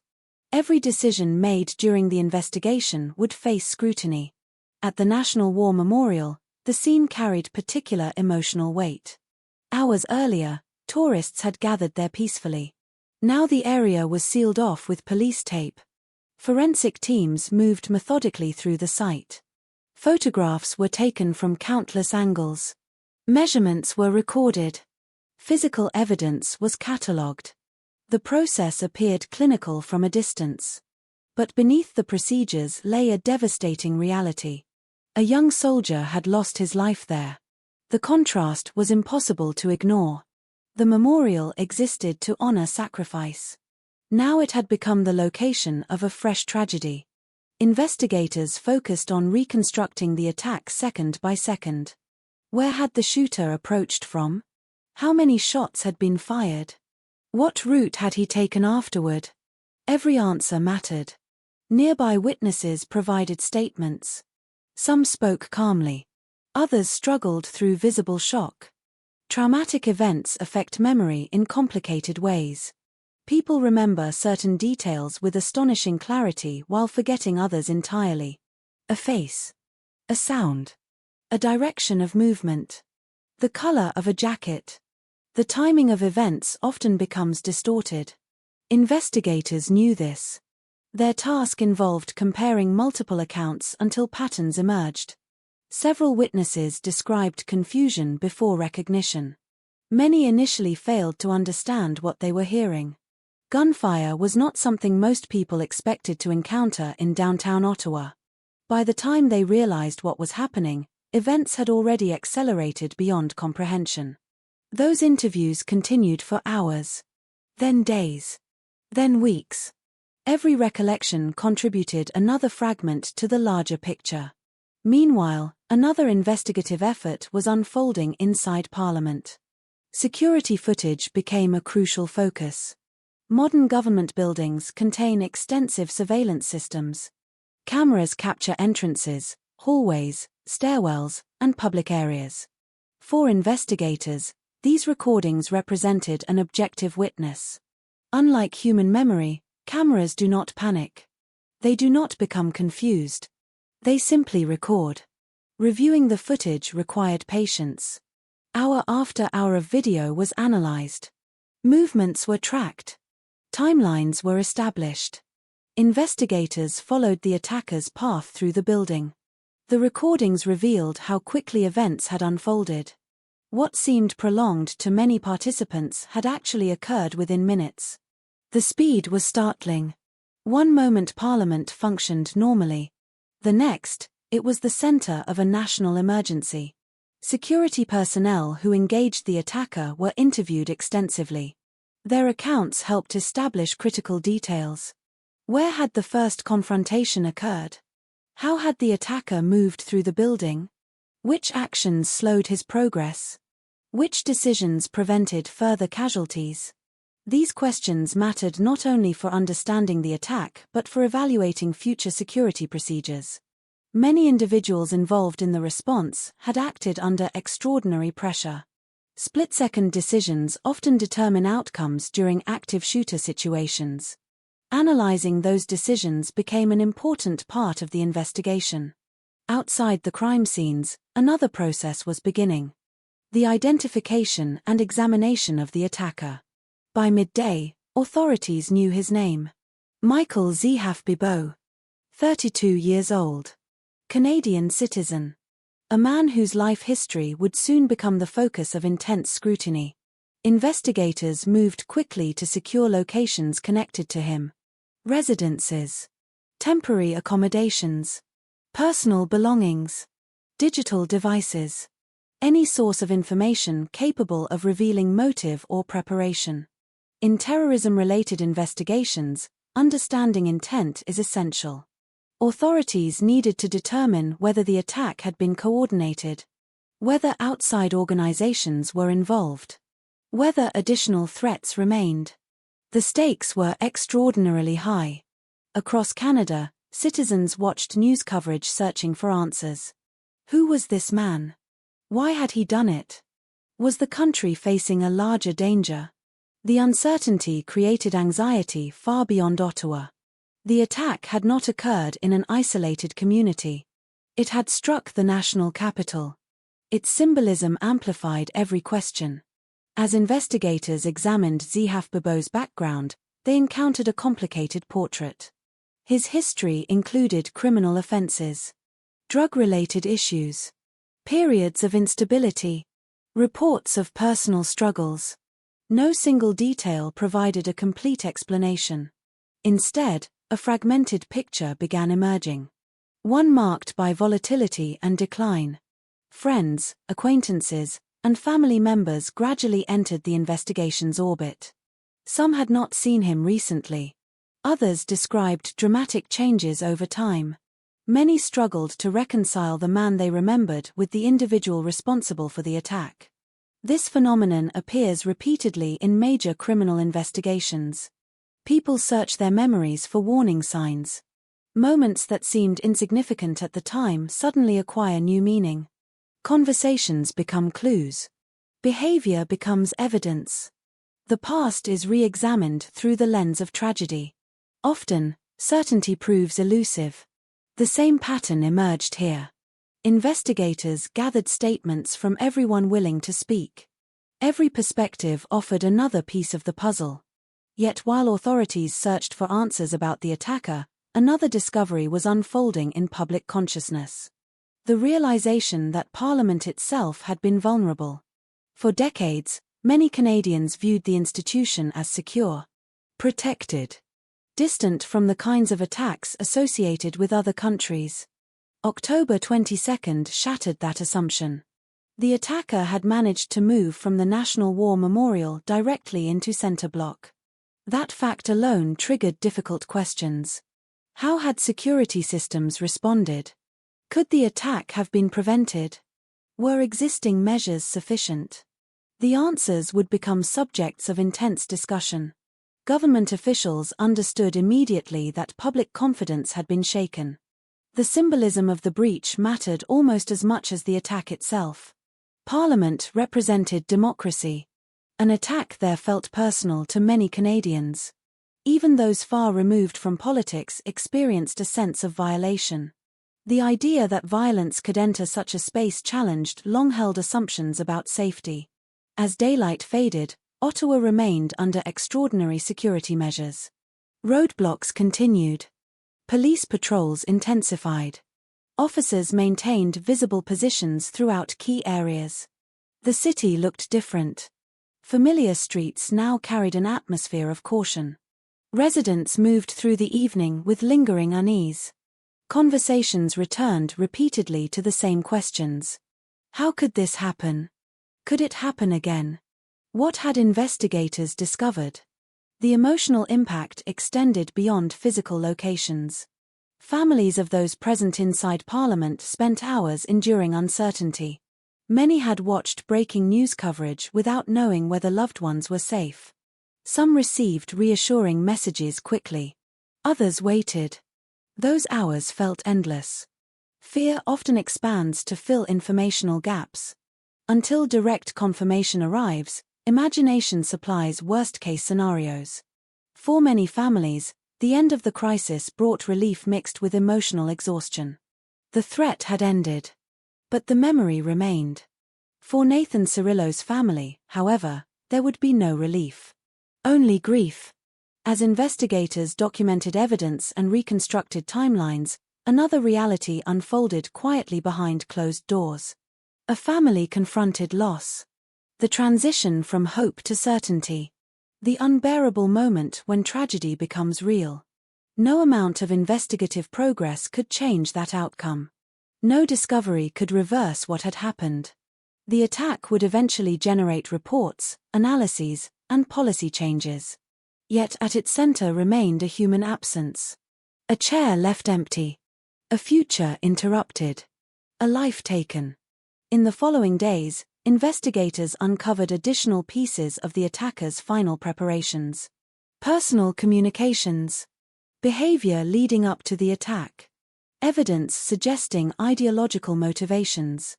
Each discovery helped clarify the broader picture. Yet even as facts accumulated, the case resisted simple explanations. The question of motive would remain complex. The line between ideology, personal instability, and individual grievance appeared increasingly blurred. This complexity frustrated many observers. People often seek straightforward answers after traumatic events. A single cause. A single explanation. A clear narrative. Reality rarely cooperates. Human behavior, especially violent behavior, tends to emerge from multiple intersecting influences. Investigators recognized this challenge immediately. Their responsibility was not to create a simple story. Their responsibility was to uncover the truth. Wherever it led. As midnight approached on October 22, much of Ottawa remained awake. News coverage continued around the clock. Analysts debated implications.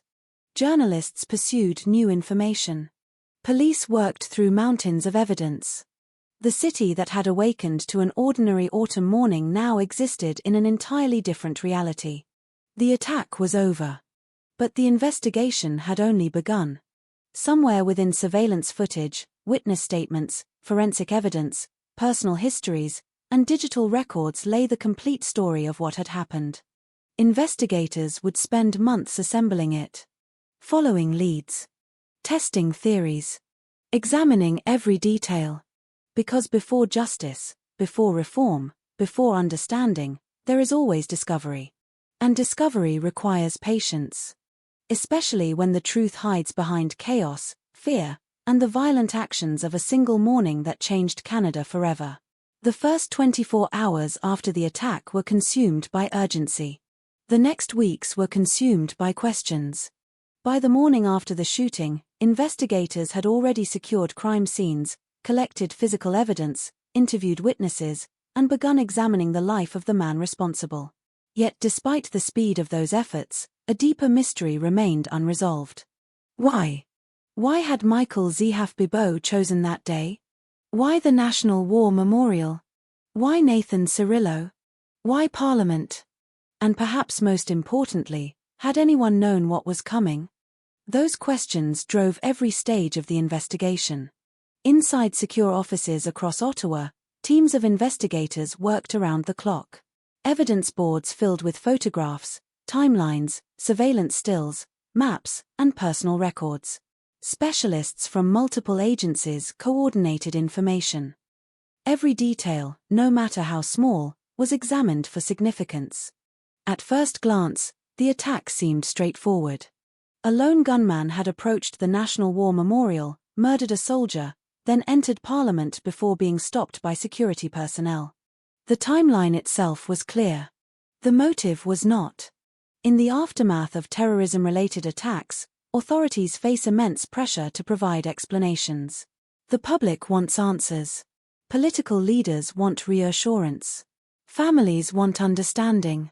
Yet investigators knew something important. Jumping to conclusions can be as dangerous as missing evidence.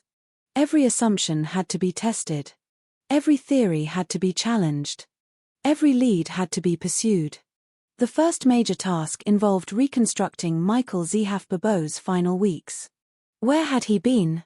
Who had he spoken to? What had he been planning? How long had the attack been in preparation? The answers did not emerge all at once. Instead, they surfaced piece by piece. Investigators discovered a man whose life had become increasingly unstable long before October 22. His history revealed repeated struggles. Drug-related offenses. Theft convictions. Periods of homelessness. Financial difficulties. Personal instability. Friends and acquaintances described someone who often appeared angry, frustrated, and disconnected from the life he wanted. His path through adulthood had been uneven. At times chaotic. At times self-destructive. No single event explained the attack. Instead, investigators found years of accumulated problems. The portrait that emerged was not one of a criminal mastermind. Nor was it the portrait of someone living a successful and stable life. It was the portrait of a man drifting. A man searching for direction. A man increasingly isolated from conventional structures and support systems. As interviews expanded, investigators encountered conflicting impressions. Some people described him as polite. Others remembered volatility. Some recalled periods where he seemed calm and focused. Others remembered episodes of anger and instability.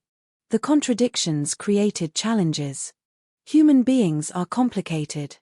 People often reveal different versions of themselves to different individuals. The man seen by family members may differ dramatically from the man seen by acquaintances, employers, or strangers. Investigators understood this reality well. Their goal was not to find a single description. Their goal was to understand the complete picture. Attention quickly turned toward the possibility of ideological motivation. Evidence suggested that Zehaf-Bibeau had undergone a process of radicalization in the period leading up to the attack. Exactly how that process unfolded became a major focus. Investigators reviewed communications, digital records, personal statements, associations, travel aspirations. Every clue was examined carefully. As more information surfaced, it became clear that extremist beliefs had influenced his thinking. Yet even here, the picture remained complicated. Some investigators believed ideology represented the primary driver. Others noted significant indicators of personal instability. The distinction mattered. Not because one explanation excused the violence. Nothing could. But because understanding the root causes would shape future prevention efforts. If ideology alone explained the attack, one set of responses might follow. If mental health factors played a major role, different lessons might emerge. If both factors interacted, the challenge became even more complex. The investigation repeatedly returned to this tension. Simple explanations remained elusive. Meanwhile, another question haunted authorities. Had Zehaf-Bibeau acted entirely alone? The possibility of accomplices could not be ignored. For several days, resources were devoted to exploring connections. Investigators traced contacts, reviewed communication histories, analyzed movement patterns, examined financial activity. Every potential link required scrutiny. The memory of previous terrorist incidents elsewhere in the world remained fresh. Many attacks initially believed to involve lone actors later revealed broader networks. Authorities could not afford assumptions. As the days passed, however, evidence increasingly pointed toward a lone perpetrator. No credible indications emerged suggesting a coordinated team. No hidden network appeared behind the attack. No secondary plot surfaced. While others may have influenced his thinking indirectly through ideological material, investigators found no evidence that operational support had been provided. This conclusion brought some reassurance. The immediate threat appeared limited. Yet it also raised difficult questions. How could one individual create such chaos? How could one man move from personal instability to political violence? The answers remained deeply troubling. Outside official investigations, public speculation flourished. News coverage generated countless theories. Commentators debated causes. Experts offered competing interpretations. Social media accelerated every rumor. Some theories suggested hidden conspiracies. Others claimed government failures. Still others focused exclusively on ideology while dismissing all other factors. The atmosphere reflected a familiar pattern following national trauma. People sought certainty. They wanted a narrative that made sense. A narrative that explained the incomprehensible. Yet the real investigation continued, revealing something less satisfying. Complexity. Ambiguity. Contradiction. Investigators examining Zihaf Babo's personal history discovered repeated indicators of a troubled life. Periods of homelessness had left him disconnected from stable routines. Employment difficulties created financial stress. Prior criminal behavior reflected poor decision-making and impulsivity. Relationships often appeared strained. The accumulation of these problems suggested someone struggling long before the attack occurred. At the same time, evidence of ideological commitment could not be ignored. Statements, behavior, and later discoveries indicated that extremist beliefs had become increasingly important in his worldview. The challenge was determining how these elements interacted. Did personal failures make him vulnerable to radicalization? Did radicalization provide a framework for directing existing anger? Did mental instability amplify ideological influences? The investigation could not answer every psychological question with certainty. Human motivation rarely offers that luxury. Nevertheless, investigators worked tirelessly to establish the most accurate understanding possible. One particularly important area involved the attacker's movements before October 22. Reconstructing those movements required extensive review of surveillance footage, witness interviews, transportation records, and digital evidence. Investigators sought to identify preparation, planning, reconnaissance, any indication that the attack had evolved over time. Their findings suggested deliberate intent. This was not a spontaneous outburst. The selection of targets carried symbolic significance. The National War Memorial represented military service and national sacrifice. Parliament represented democratic government. The choices reflected meaning. They were designed to send a message. Understanding that symbolism became central to understanding motive. The attack was not merely an act of violence. It was an act intended to communicate something. Investigators therefore analyzed not only what happened but what the attacker hoped to achieve. Terrorism functions differently from ordinary crime. Its purpose extends beyond immediate victims. The broader goal often involves fear, publicity, symbolism, or political messaging. The Parliament Hill attack fit many of those characteristics. Yet even as investigators clarified those aspects, questions surrounding mental health persisted. Several individuals familiar with Zihaf Babo described erratic behavior during certain periods. Others reported concerns about his emotional stability. Some accounts suggested increasing isolation. Such information complicated the narrative. The public often prefers categories: terrorist, criminal, mentally ill, victim. Reality frequently overlaps multiple categories simultaneously. Investigators resisted simplistic labels because the evidence demanded nuance. The challenge became particularly visible in media discussions. Some commentators emphasized radicalization almost exclusively. Others argued that personal instability represented the more significant factor. Neither side possessed the full picture. The investigation suggested both elements played meaningful roles. The debate would continue long after the case officially closed. As weeks passed, investigators accumulated an enormous body of evidence. Witness interviews numbered in the hundreds. Digital records filled databases. Forensic analyses generated detailed reports. Security reviews examined every stage of the attack. The process revealed numerous acts of bravery. Officers who advanced toward gunfire. Security personnel who confronted the attacker. Employees who assisted colleagues during the lockdown. These stories emerged gradually as investigators reconstructed events. They offered moments of humanity amid tragedy. The investigation also highlighted vulnerabilities. Questions arose regarding security coordination, communication systems, response protocols, access points. None of these issues caused the attack. Responsibility remained entirely with the perpetrator. However, understanding vulnerabilities became essential for preventing future incidents. Every major security failure in history teaches lessons. The challenge lies in learning them before another tragedy occurs. By the end of the first several months, the broad outline of the case had become clearer. Authorities concluded that Michael Zehaf-Bibeau had acted alone. They concluded that extremist ideological beliefs played a significant role in motivating the attack. They acknowledged the presence of personal instability and a troubled history. And they recognized that the attack represented a form of terrorism directed against Canadian institutions and symbols. Yet clarity did not eliminate grief. Investigations can explain events. They cannot undo them. No report could restore Nathan Cirillo to his family.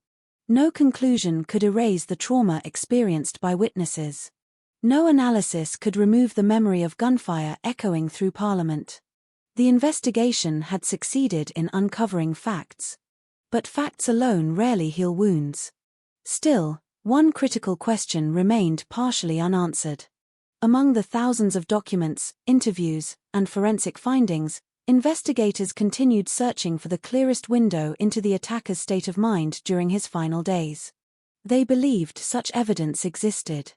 Somewhere within the growing mountain of information lay a piece that could illuminate motive more directly than any theory. A piece capable of connecting preparation, ideology, grievance, and intention into a single narrative.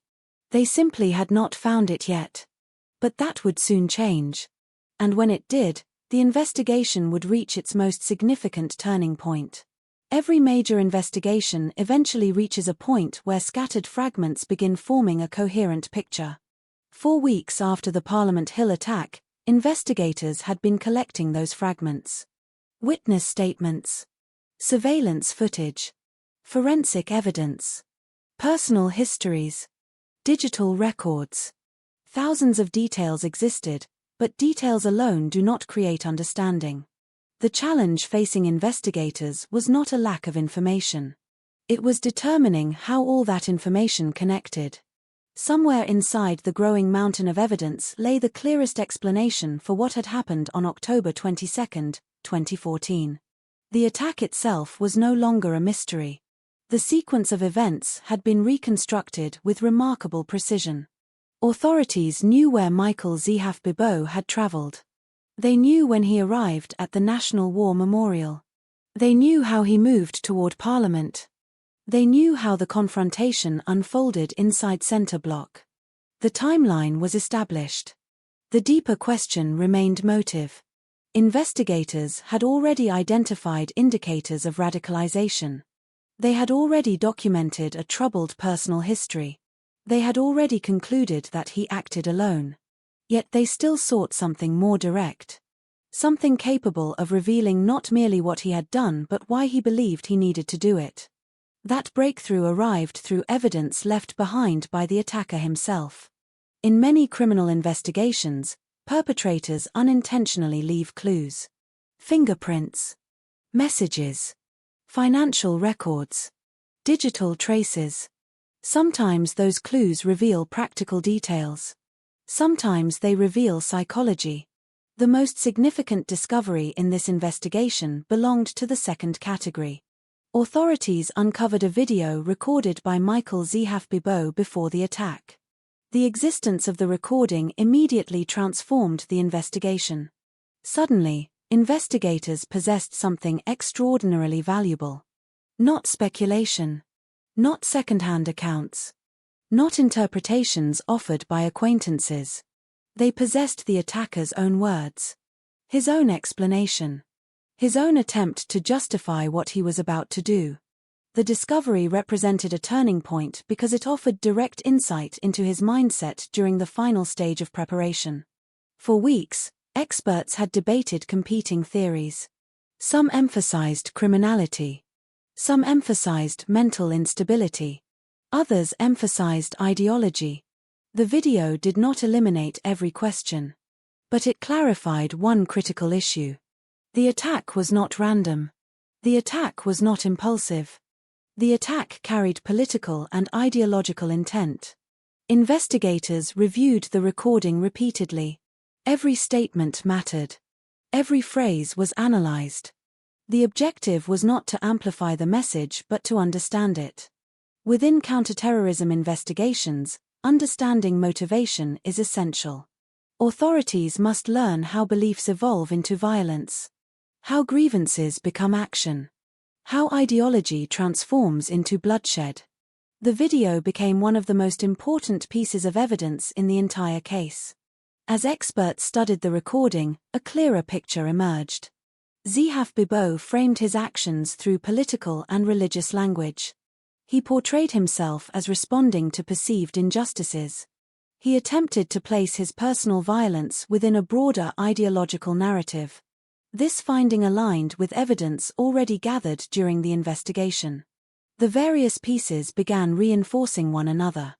Behavioral patterns. Associations. Statements. Preparation. The video connected them. For investigators, this represented confirmation. Not closure. Not simplicity. But confirmation. The attack had been motivated, at least in substantial part, by extremist beliefs. Yet even this breakthrough did not eliminate complexity. Because as authorities continued examining Zehaf-Bibeau's life, they encountered a persistent reality. His history contained far more than ideology. It contained instability, isolation, personal failure, addiction, anger, a pattern of struggles extending years into the past. This dual reality created one of the most important discussions surrounding the case. Could ideology alone explain what happened? Or had ideology attached itself to a life already unraveling? Experts approached the question from different perspectives. Psychologists reviewed behavioral histories. Counterterrorism specialists examined radicalization pathways. Criminologists analyzed patterns common among violent offenders. Each discipline contributed valuable insights. Yet none produced a perfectly complete answer. Human beings rarely fit neatly into theoretical categories. The breakthrough did not simplify the story. Instead, it revealed how multiple factors can intersect within a single individual. Investigators increasingly viewed Zehaf-Bibeau as someone whose life had become progressively unstable while simultaneously embracing extremist beliefs. Those two processes appeared to reinforce one another. The more isolated he became, the more vulnerable he appeared to ideological narratives. The more deeply he adopted those narratives, the more disconnected he became from conventional solutions and relationships. The result was a dangerous spiral. One that ultimately culminated in violence. Meanwhile, investigators continued exploring another crucial question. Could warning signs have been identified earlier? The answer proved uncomfortable. In retrospect, several indicators existed. Personal instability, expressions of grievance, behavioral changes, interest in extremist ideas. Yet hindsight often creates illusions of predictability. Events that seem obvious after tragedy frequently appeared ambiguous beforehand. Investigators recognized this challenge. The purpose of identifying warning signs was not assigning blame. It was improving prevention. Every lesson mattered. Every missed opportunity carried significance. As evidence accumulated, government agencies launched parallel reviews examining security procedures and intelligence-sharing mechanisms. The attack had exposed vulnerabilities. Not only physical vulnerabilities but informational ones. How should authorities respond when troubled individuals display signs of radicalization? What thresholds justify intervention? How can governments balance public safety with civil liberties? These questions extended beyond the specific details of the Parliament Hill attack. They touched broader issues confronting democratic societies around the world. The breakthrough in understanding motive therefore produced consequences reaching far beyond a single case. It influenced policy discussions, security planning, counter-terrorism strategies, public debate. At the same time, investigators continued examining the final days before the attack. What had Zihaf Bibo been thinking? How had he spent his time? What sequence of decisions led him toward October 22nd? Reconstructing those final days revealed increasing focus. His actions suggested preparation. Not sophisticated preparation. Not the preparation associated with large organized terrorist networks. But preparation nonetheless. The attack reflected intention. The targets reflected intention. The symbolism reflected intention. Each discovery reinforced the same conclusion. This had not been a spontaneous eruption. The violence emerged from a process already underway. As investigators finalized reports, another breakthrough emerged from witness testimony. When multiple accounts were compared against surveillance footage, a more complete understanding of the attack's pace became possible. Many participants had remembered events differently due to the effects of stress. Some believed certain moments lasted minutes when they had lasted seconds. Others struggled to recall exact sequences. The comparison between memory and video evidence highlighted a fascinating aspect of human psychology. Under extreme stress, perception changes. Time stretches. Attention narrows. Certain details become unforgettable while others vanish entirely. Understanding these effects allowed investigators to refine timelines with greater precision. The resulting reconstruction demonstrated just how rapidly events unfolded. From the shooting at the National War Memorial to the final confrontation inside Parliament, only a short period elapsed. Yet within that brief window, an enormous amount occurred. Lives changed permanently. National security assumptions were challenged. History shifted. The speed itself became part of the lesson. Major acts of violence often unfold faster than systems designed to prevent them. This realization influenced future planning and emergency response strategies. As the investigation entered its later stages, authorities increasingly focused on communication. The public deserved answers. Families deserved answers. The country deserved answers. Yet communicating findings required careful balance. Investigators wanted transparency without sensationalism, accuracy without speculation, clarity without oversimplification. The release of information therefore occurred gradually. Reports emphasized evidence. Conclusions remained grounded in documented facts. Where uncertainty existed, investigators acknowledged it. This approach strengthened credibility. It also reflected a deeper truth. Not every question can be answered completely. Even the most thorough investigation leaves some mysteries unresolved. What investigators can do is establish the most accurate understanding possible based on available evidence. In the Parliament Hill case, that understanding had become significantly clearer. Authorities now possessed a detailed timeline, a comprehensive behavioral profile, physical evidence, witness testimony, digital records, and perhaps most importantly, direct evidence of motive through the attacker's own recorded words. The breakthrough had transformed scattered fragments into a coherent narrative. A troubled man. A history of instability. A process of radicalization. A deliberate attack against symbolic targets. A violent act intended to communicate ideological beliefs. The pieces fit together. Not perfectly. Human stories rarely do. But sufficiently to establish a reliable understanding of events. As investigators prepared final reports, attention gradually shifted toward a different question. The attacker was dead. There would be no criminal trial against him. No dramatic courtroom confrontation. No jury deliberation. No sentencing hearing. Yet society still required accountability. The actions of October 22 demanded examination. The victims deserved recognition. The lessons demanded acknowledgement. Justice would therefore take a different form. Not through prosecution. But through public findings, institutional reforms, national remembrance, and an honest reckoning with what had happened. The breakthrough had provided understanding. The next challenge would be determining what Canada chose to do with that understanding. Because solving a case is one thing. Learning from it is something else entirely. In most true crime stories, the investigation eventually arrives at a courtroom. The accused enters before a judge. Evidence is presented. Witnesses testify. Lawyers argue. A jury deliberates. Then, at the end of the process, society delivers a verdict. The Parliament Hill attack would never follow that path. There would be no defendant sitting at a defense table. No cross-examination. No dramatic confession. No sentencing hearing.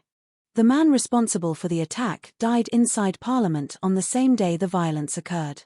Michael Zehaf-Bibeau never faced trial. Yet the absence of a courtroom did not eliminate the need for justice. If anything, it made the search for justice more complicated. Because when there is no trial, society must find other ways to confront what happened. Other ways to establish accountability. Other ways to honor victims. Other ways to learn from tragedy. The weeks following the attack became a period of national reflection. Canadians were no longer asking only what happened. They were asking what should happen next. Inside government institutions, reviews continued. Security experts examined response procedures.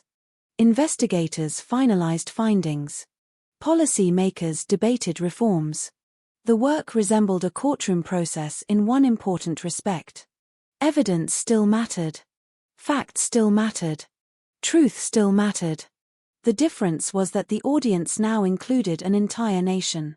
Parliament itself became a central focus. The attack had exposed vulnerabilities few people previously considered. An armed attacker had moved from the National War Memorial to the very heart of Canadian democracy. The symbolism alone demanded action. Security reviews examined every stage of the incident. Every response. Every communication. Every decision.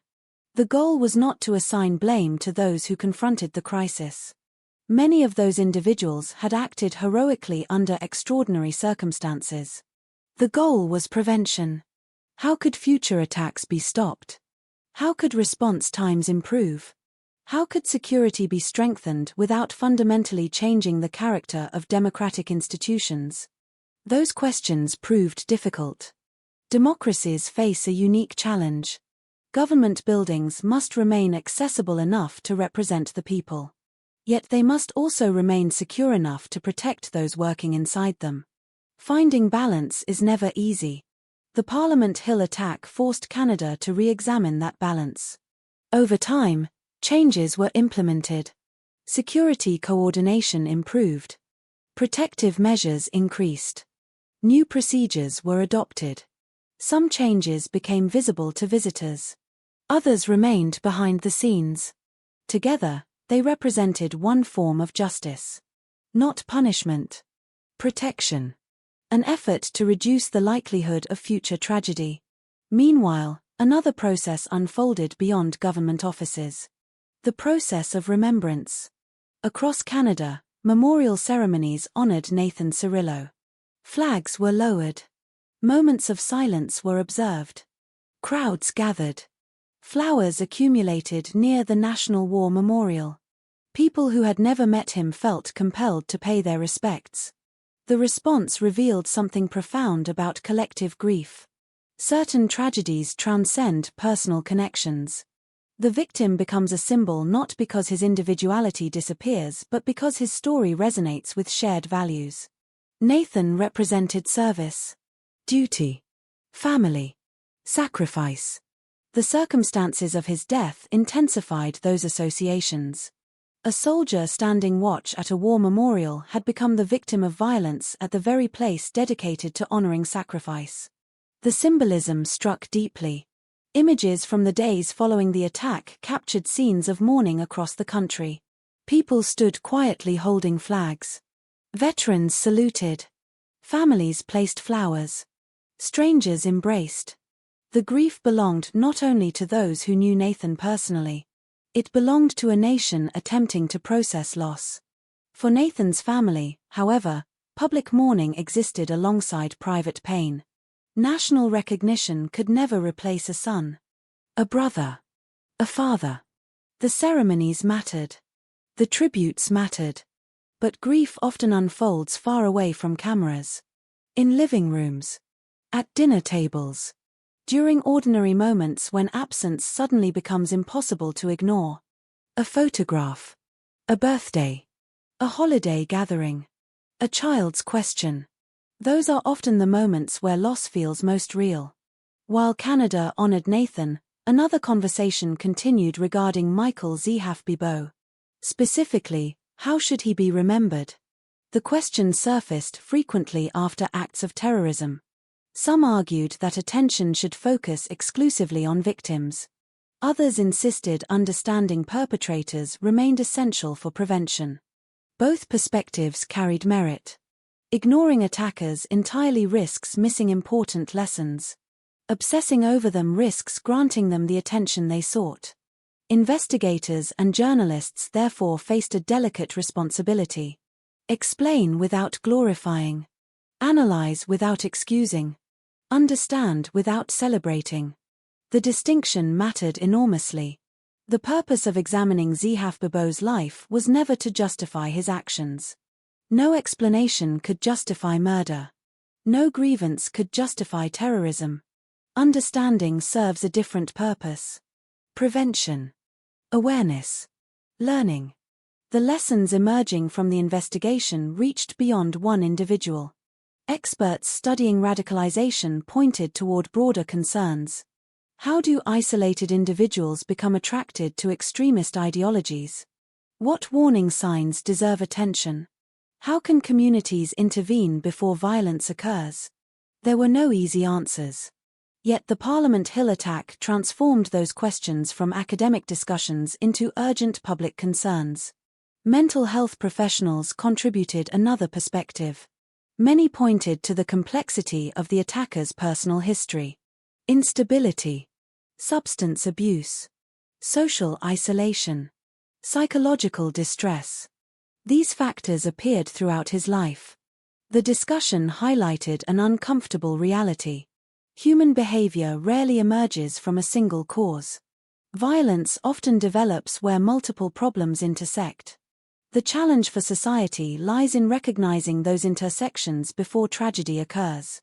In this sense, justice extended beyond law enforcement. Justice required learning, improving systems, addressing vulnerabilities, strengthening communities. Those goals are more difficult than securing convictions. They demand patience, commitment, long-term effort. As official reviews concluded, attention gradually shifted toward recognition of the individuals who responded during the crisis. Many acts of bravery occurred on October 22. Security personnel confronted danger directly. Police officers moved toward gunfire. Emergency responders treated victims amid uncertainty. Parliament employees helped one another during lockdowns. Most never expected recognition. They acted because circumstances demanded action. Yet their decisions saved lives. Their courage limited the scope of the tragedy. Among those frequently acknowledged was Samern's son. Despite being wounded during his confrontation with the attacker, His actions helped disrupt the assault. Others involved in the response received recognition as well. These acknowledgements served an important purpose. Terrorism seeks to create fear. Celebrating courage reminds societies that fear does not always win. The attack itself lasted minutes. The acts of bravery lasted seconds. Yet both became permanent parts of the historical record. Years later, many Canadians would still remember where they were when news of the attack reached them. Such moments become markers in collective memory. Not because everyone experiences them directly, but because they alter a shared sense of reality. Before October 22, Parliament Hill represented one thing. After October 22, it represented something more. A place associated not only with democracy but also resilience. The institution had been attacked. It endured. The nation had been shaken. It endured. That resilience became an important component of the story. Terrorism seeks to undermine confidence, to create fear disproportionate to the attack itself. The public response demonstrated resistance to that objective. Canadians mourned. Canadians debated. Canadians demanded answers. But they did not abandon the values represented by the institutions targeted. In that sense, the attack failed to achieve its broader goal. The physical damage could be repaired. Security measures could be strengthened. The deeper challenge involved preserving confidence in democratic institutions. That challenge was met through transparency, investigation, and public engagement. No courtroom verdict was ever delivered. No judge pronounced sentence. Yet consequences still followed. The attacker lost his life during the assault. His actions became known. His motives were examined. His legacy became inseparable from an act of violence that brought suffering to others. History would remember him not as he may have imagined but as the individual responsible for murdering a young soldier and attacking the heart of Canadian democracy. Meanwhile, Nathan Cirillo's legacy evolved differently. His name became associated with service and sacrifice. Schools discussed his story. Memorials preserved his memory. Canadians continued visiting the National War Memorial knowing what had happened there. The contrast between these legacies carries an important lesson. Violence can take lives. It can create fear. It can dominate headlines. But it does not always control memory. Societies choose what they remember. They choose whom they honor. And in the years following October 22, Canada consistently chose to honor the victim rather than the ideology that inspired the attack. That choice represented another form of justice. Perhaps the most meaningful form available. Because justice is not always measured by prison sentences. Sometimes it is measured by memory, by accountability, by lessons learned, by courage recognized, by institutions strengthened, by lives honored. The Parliament Hill attack never reached a courtroom. Yet through investigation, reform, remembrance, and national reflection, the country still pursued justice. Not perfect justice. Such a thing rarely exists. But meaningful justice. The kind that seeks truth. The kind that protects the future. And the kind that ensures that amid all discussions of violence, the life of Nathan Cirillo is never forgotten. Long after the police barriers disappeared, long after the television cameras left Parliament Hill, long after the headlines moved on to other stories, October 22, 2014 remained. Not in the way people usually imagine. History does not survive only in monuments or official reports. More often, it survives in memory. In habits that change. In fears that linger. In names that are never forgotten. In empty places at family gatherings. The Parliament Hill attack officially lasted less than an hour. Its consequences would last for years. Perhaps decades. Perhaps longer. Because violence does not end when the final shot is fired. The gunfire stops. The investigation concludes. The news cycle moves forward. But the ripples continue spreading long after the event itself has become history.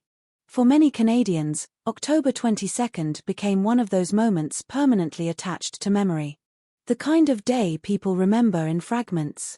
Where they were standing when they heard the news. What they were doing when the first reports appeared. The feeling that settled into their stomach when they realized an attack was unfolding inside Parliament. The disbelief. The confusion. The fear. Collective memories are strange things. Millions of people can experience the same event from different places and still share a common emotional reaction. The Parliament Hill attack became one of those moments. A moment that connected strangers through shock. A moment that forced a nation to confront difficult questions about security, extremism, violence, and vulnerability. For Ottawa, the impact felt especially personal. The city had always occupied a unique position within Canada. It was both a government centre and a normal community. People worked there. Raised families there. Walked those streets every day. The landmarks that appeared on postcards were part of everyday life. Parliament Hill was not merely a symbol. It was a place. A familiar place. The National War Memorial was not simply a monument. It was part of the city's landscape. Residents passed it regularly.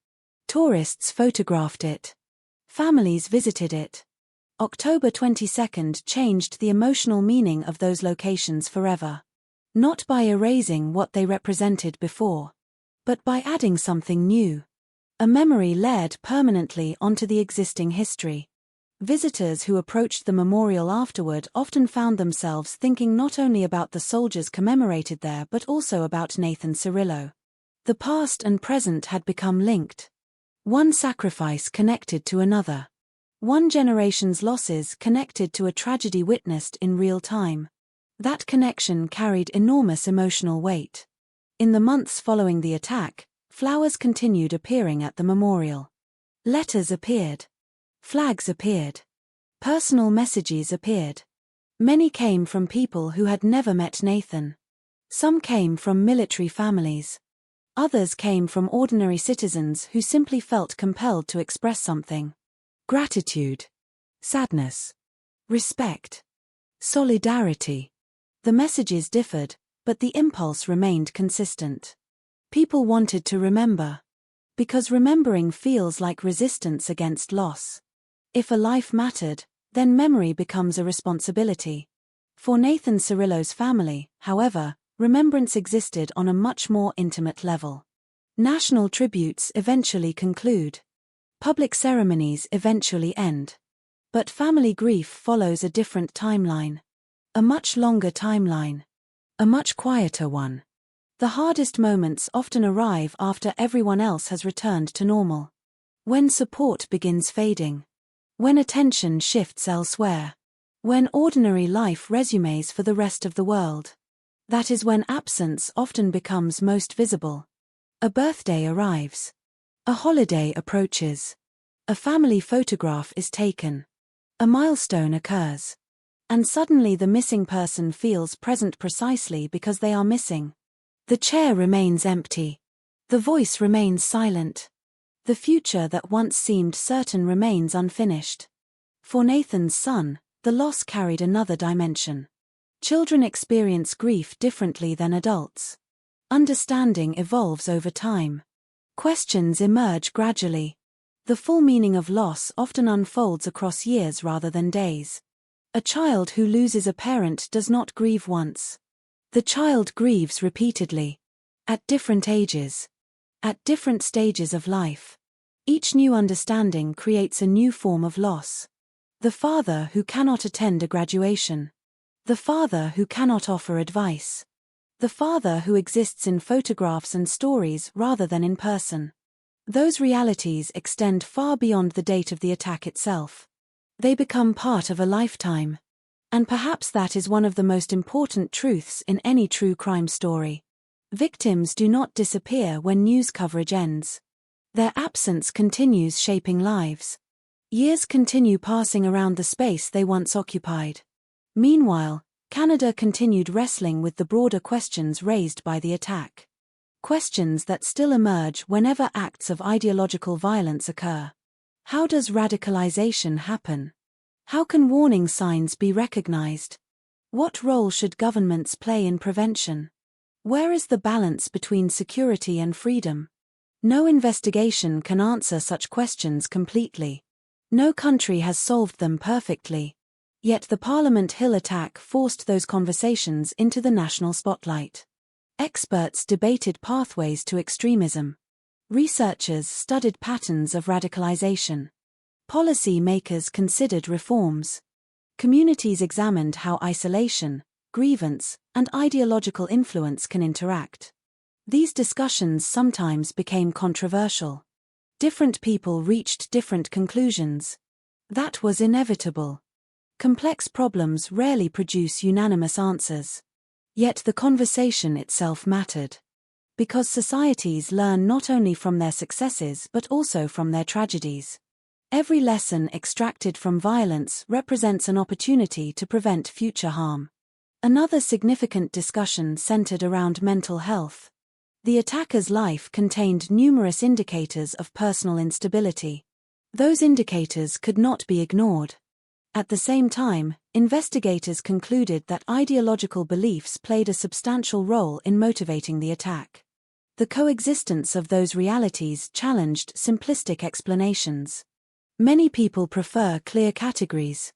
Good versus evil. Terrorism versus mental illness. Ideology versus personal grievance. Reality often refuses such neat divisions. Human beings are complicated. Violence emerges from complicated circumstances. Acknowledging complexity does not excuse wrongdoing. It simply recognizes truth. And truth matters. Particularly when societies attempt to understand events capable of causing profound harm. As years passed, security changes implemented after the attack became part of daily life. Many Canadians barely noticed them. That is often the nature of successful security measures. Their purpose is to prevent events that never occur. When prevention works, the absence of tragedy rarely attracts attention. Yet behind the scenes, October 22 influenced planning, coordination, and preparedness across numerous institutions. The attack became a case study, a lesson, a reminder. Future generations of security professionals would analyze what happened. They would examine timelines, response decisions, communication systems, protective measures. Not because they wished to relive the tragedy but because understanding history improves preparedness. The same principle applies far beyond security. Teachers discuss historical tragedies so students can understand consequences. Doctors study medical failures so future patients can be protected. Investigators examine violent crimes so future violence can be prevented. Memory serves a purpose. And one of its most important purposes is learning. Perhaps that is why stories like this continue being told. Not because people are fascinated by violence. At least not primarily. The deeper reason is that violence reveals something about the human condition. It reveals the consequences of hatred, the dangers of extremism, the fragility of ordinary life, the courage that emerges during crisis. The resilience that follows tragedy. The Parliament Hill attack contained all of those elements. It revealed darkness. But it also revealed remarkable courage. Nathan Cirillo standing his post on an ordinary autumn morning. Sama and son confronting an armed attacker despite overwhelming danger. Officers moving toward gunfire instead of away from it. Employees protecting one another during uncertainty. Citizens gathering afterward in solidarity. These actions matter because they demonstrate choices. The attacker made one choice. Others made different choices. Violence often dominates headlines because it is shocking. Yet acts of courage are equally important. Sometimes more important. Because courage determines what happens next. One man chose to bring violence into a place dedicated to remembrance. Countless others chose to respond with service, sacrifice, professionalism, and compassion. That contrast forms the moral center of the story. Not ideology. Not politics. Choice. The choices people make when confronted by fear. The choices people make when confronted by hatred. The choices people make when confronted by tragedy. As we reach the end of this story, it is worth returning to where it began. A quiet autumn morning in Ottawa. A soldier standing guard at a memorial. A city moving through its normal routine. No one present could have imagined how the day would unfold. No one could have predicted that a few minutes of violence would become part of Canadian history. Yet history is often shaped by moments that begin like any other. Ordinary mornings. Ordinary people. Ordinary places. Until something changes. October 22nd, 2014 changed many things. It changed families. It changed institutions. It changed assumptions. It changed memories. But it did not change everything. The values represented by the National War Memorial remained. The principles represented by Parliament remained. The courage displayed by those who responded remained. And the memory of Nathan Cirillo remained. Perhaps that is the final lesson. Acts of violence can take lives. They can create fear. They can leave scars. But they do not possess unlimited power. They cannot decide how a society remembers. They cannot decide what values endure. They cannot decide whose legacy survives. Years after the attack, visitors still walk past the National War Memorial. They pause. They reflect. They remember. Some think about wars fought generations ago.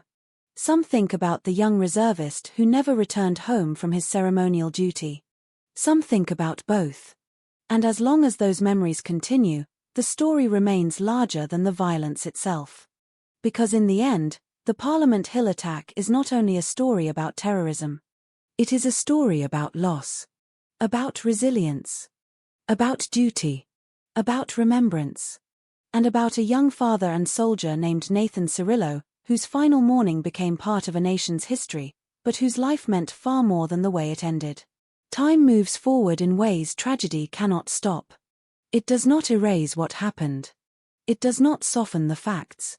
It simply continues, carrying people, places, and memories into a future that keeps unfolding whether they are ready or not. In the years after October 22, 2014, Ottawa returned to its rhythm. Parliament resumed its work. Commuters returned to the streets. Tourists returned to the National War Memorial. The city rebuilt its sense of normality the way cities always do, quietly and gradually, through repetition and routine. But nothing returned exactly as it was. Some changes are visible. Others are invisible. And some exist only in the way people pause for a moment longer when they pass certain places. At the National War Memorial, visitors still stop. Some understand the full history of what happened there on that morning. Others learn about it for the first time as they stand in front of the stone and bronze. Either way, the location carries layered meaning now. It remains a place of remembrance for soldiers from past wars. And it also holds the memory of a young reservist who stood guard and never left his post alive. Memorials are built to preserve memory. But sometimes memory adds itself to memorials in unexpected ways. Nathan Cirillo's name became part of Canada's national conversation not because of how he lived his life, but because of the role he was performing at the moment it was taken. Yet those who knew him insist that his identity was never defined by that single moment. He was a father, a son, a friend, a young man with a future that should have continued unfolding in ordinary ways. Birthdays that should have been celebrated. Conversations that should have taken place. A child who should have grown up with him present in every stage of life. Those absences do not fade. They simply become part of the fabric of a family's existence. In public memory, his story became a symbol of service and sacrifice. In private memory, it remained something more personal. Something quieter. Something that cannot be fully captured in speeches or ceremonies. Across Canada, the attack also left a mark on how people think about safety and vulnerability. Before that day, many assumed that Parliament Hill represented an almost absolute sense of security. Afterward, that assumption changed. Not in a way that erased trust in institutions, but in a way that added awareness. A recognition that even symbolic spaces are not immune to violence. Security measures increased. Procedures changed. Training improved. These changes became part of the institutional response. Not because fear replaced confidence, but because experience informed preparation. This is how systems evolve. Not through theory alone, but through painful lessons learned in real time. Beyond policy and security, there was another evolution that occurred more quietly. A shift in collective understanding. The attack forced conversations about radicalization, isolation, mental health, and the complexity of human motivation. People searched for simple explanations. But what emerged instead was a recognition that violence rarely comes from a single source. It grows in intersections. Between ideology and personal instability. Between grievance and identity. Between isolation and influence. Understanding that complexity did not make the event easier to process. But it made it harder to ignore. And sometimes that is necessary. Because prevention depends on awareness. Awareness depends on honesty. And honesty requires acknowledging uncomfortable truths. Years later, investigators, researchers, and policymakers still reference the Parliament Hill attack in discussions about security and prevention. Not because it is the only example, but because it is a reminder. A reminder that violence can emerge suddenly. A reminder that warning signs can be subtle or misunderstood. A reminder that response systems must adapt constantly. And a reminder that behind every analysis, there are human lives. The attacker's name is remembered in reports and studies, but not in the way he may have intended. His actions are studied not to elevate him, but to understand how to prevent repetition. That distinction matters. Because history must remember without glorifying harm. Meanwhile, the memory of those who responded continues to carry a different weight. Officers who moved toward danger. Security personnel who acted under impossible pressure. Emergency responders who treated the wounded in chaotic conditions. Ordinary people who helped each other in moments of fear. Their actions are part of the same story. But they represent a different kind of legacy. One built on courage rather than destruction. In the years since, Canada has continued to face new challenges, new debates, and new events that shape national identity. But October 22 remains a reference point. A moment people return to when discussing resilience, security, and collective memory. Not because it defines the country, but because it tested it.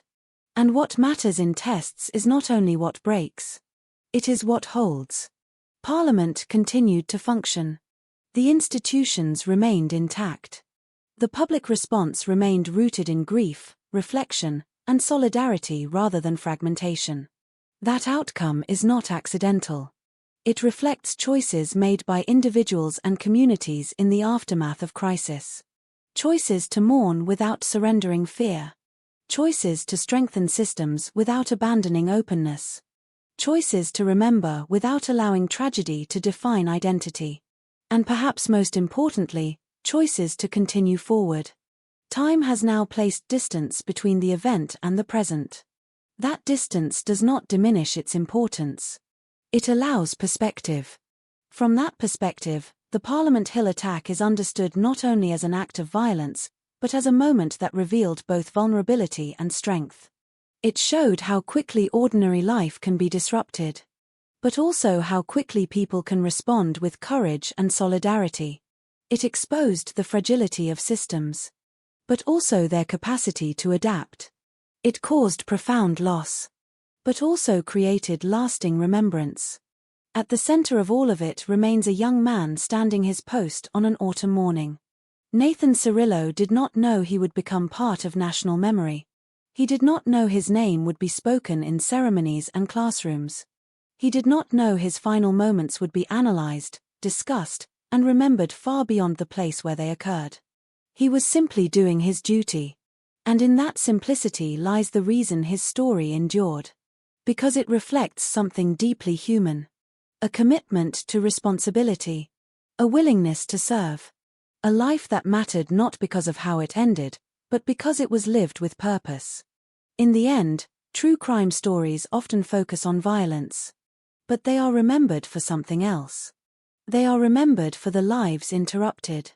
For the people who were more than the moment that defined public awareness of them.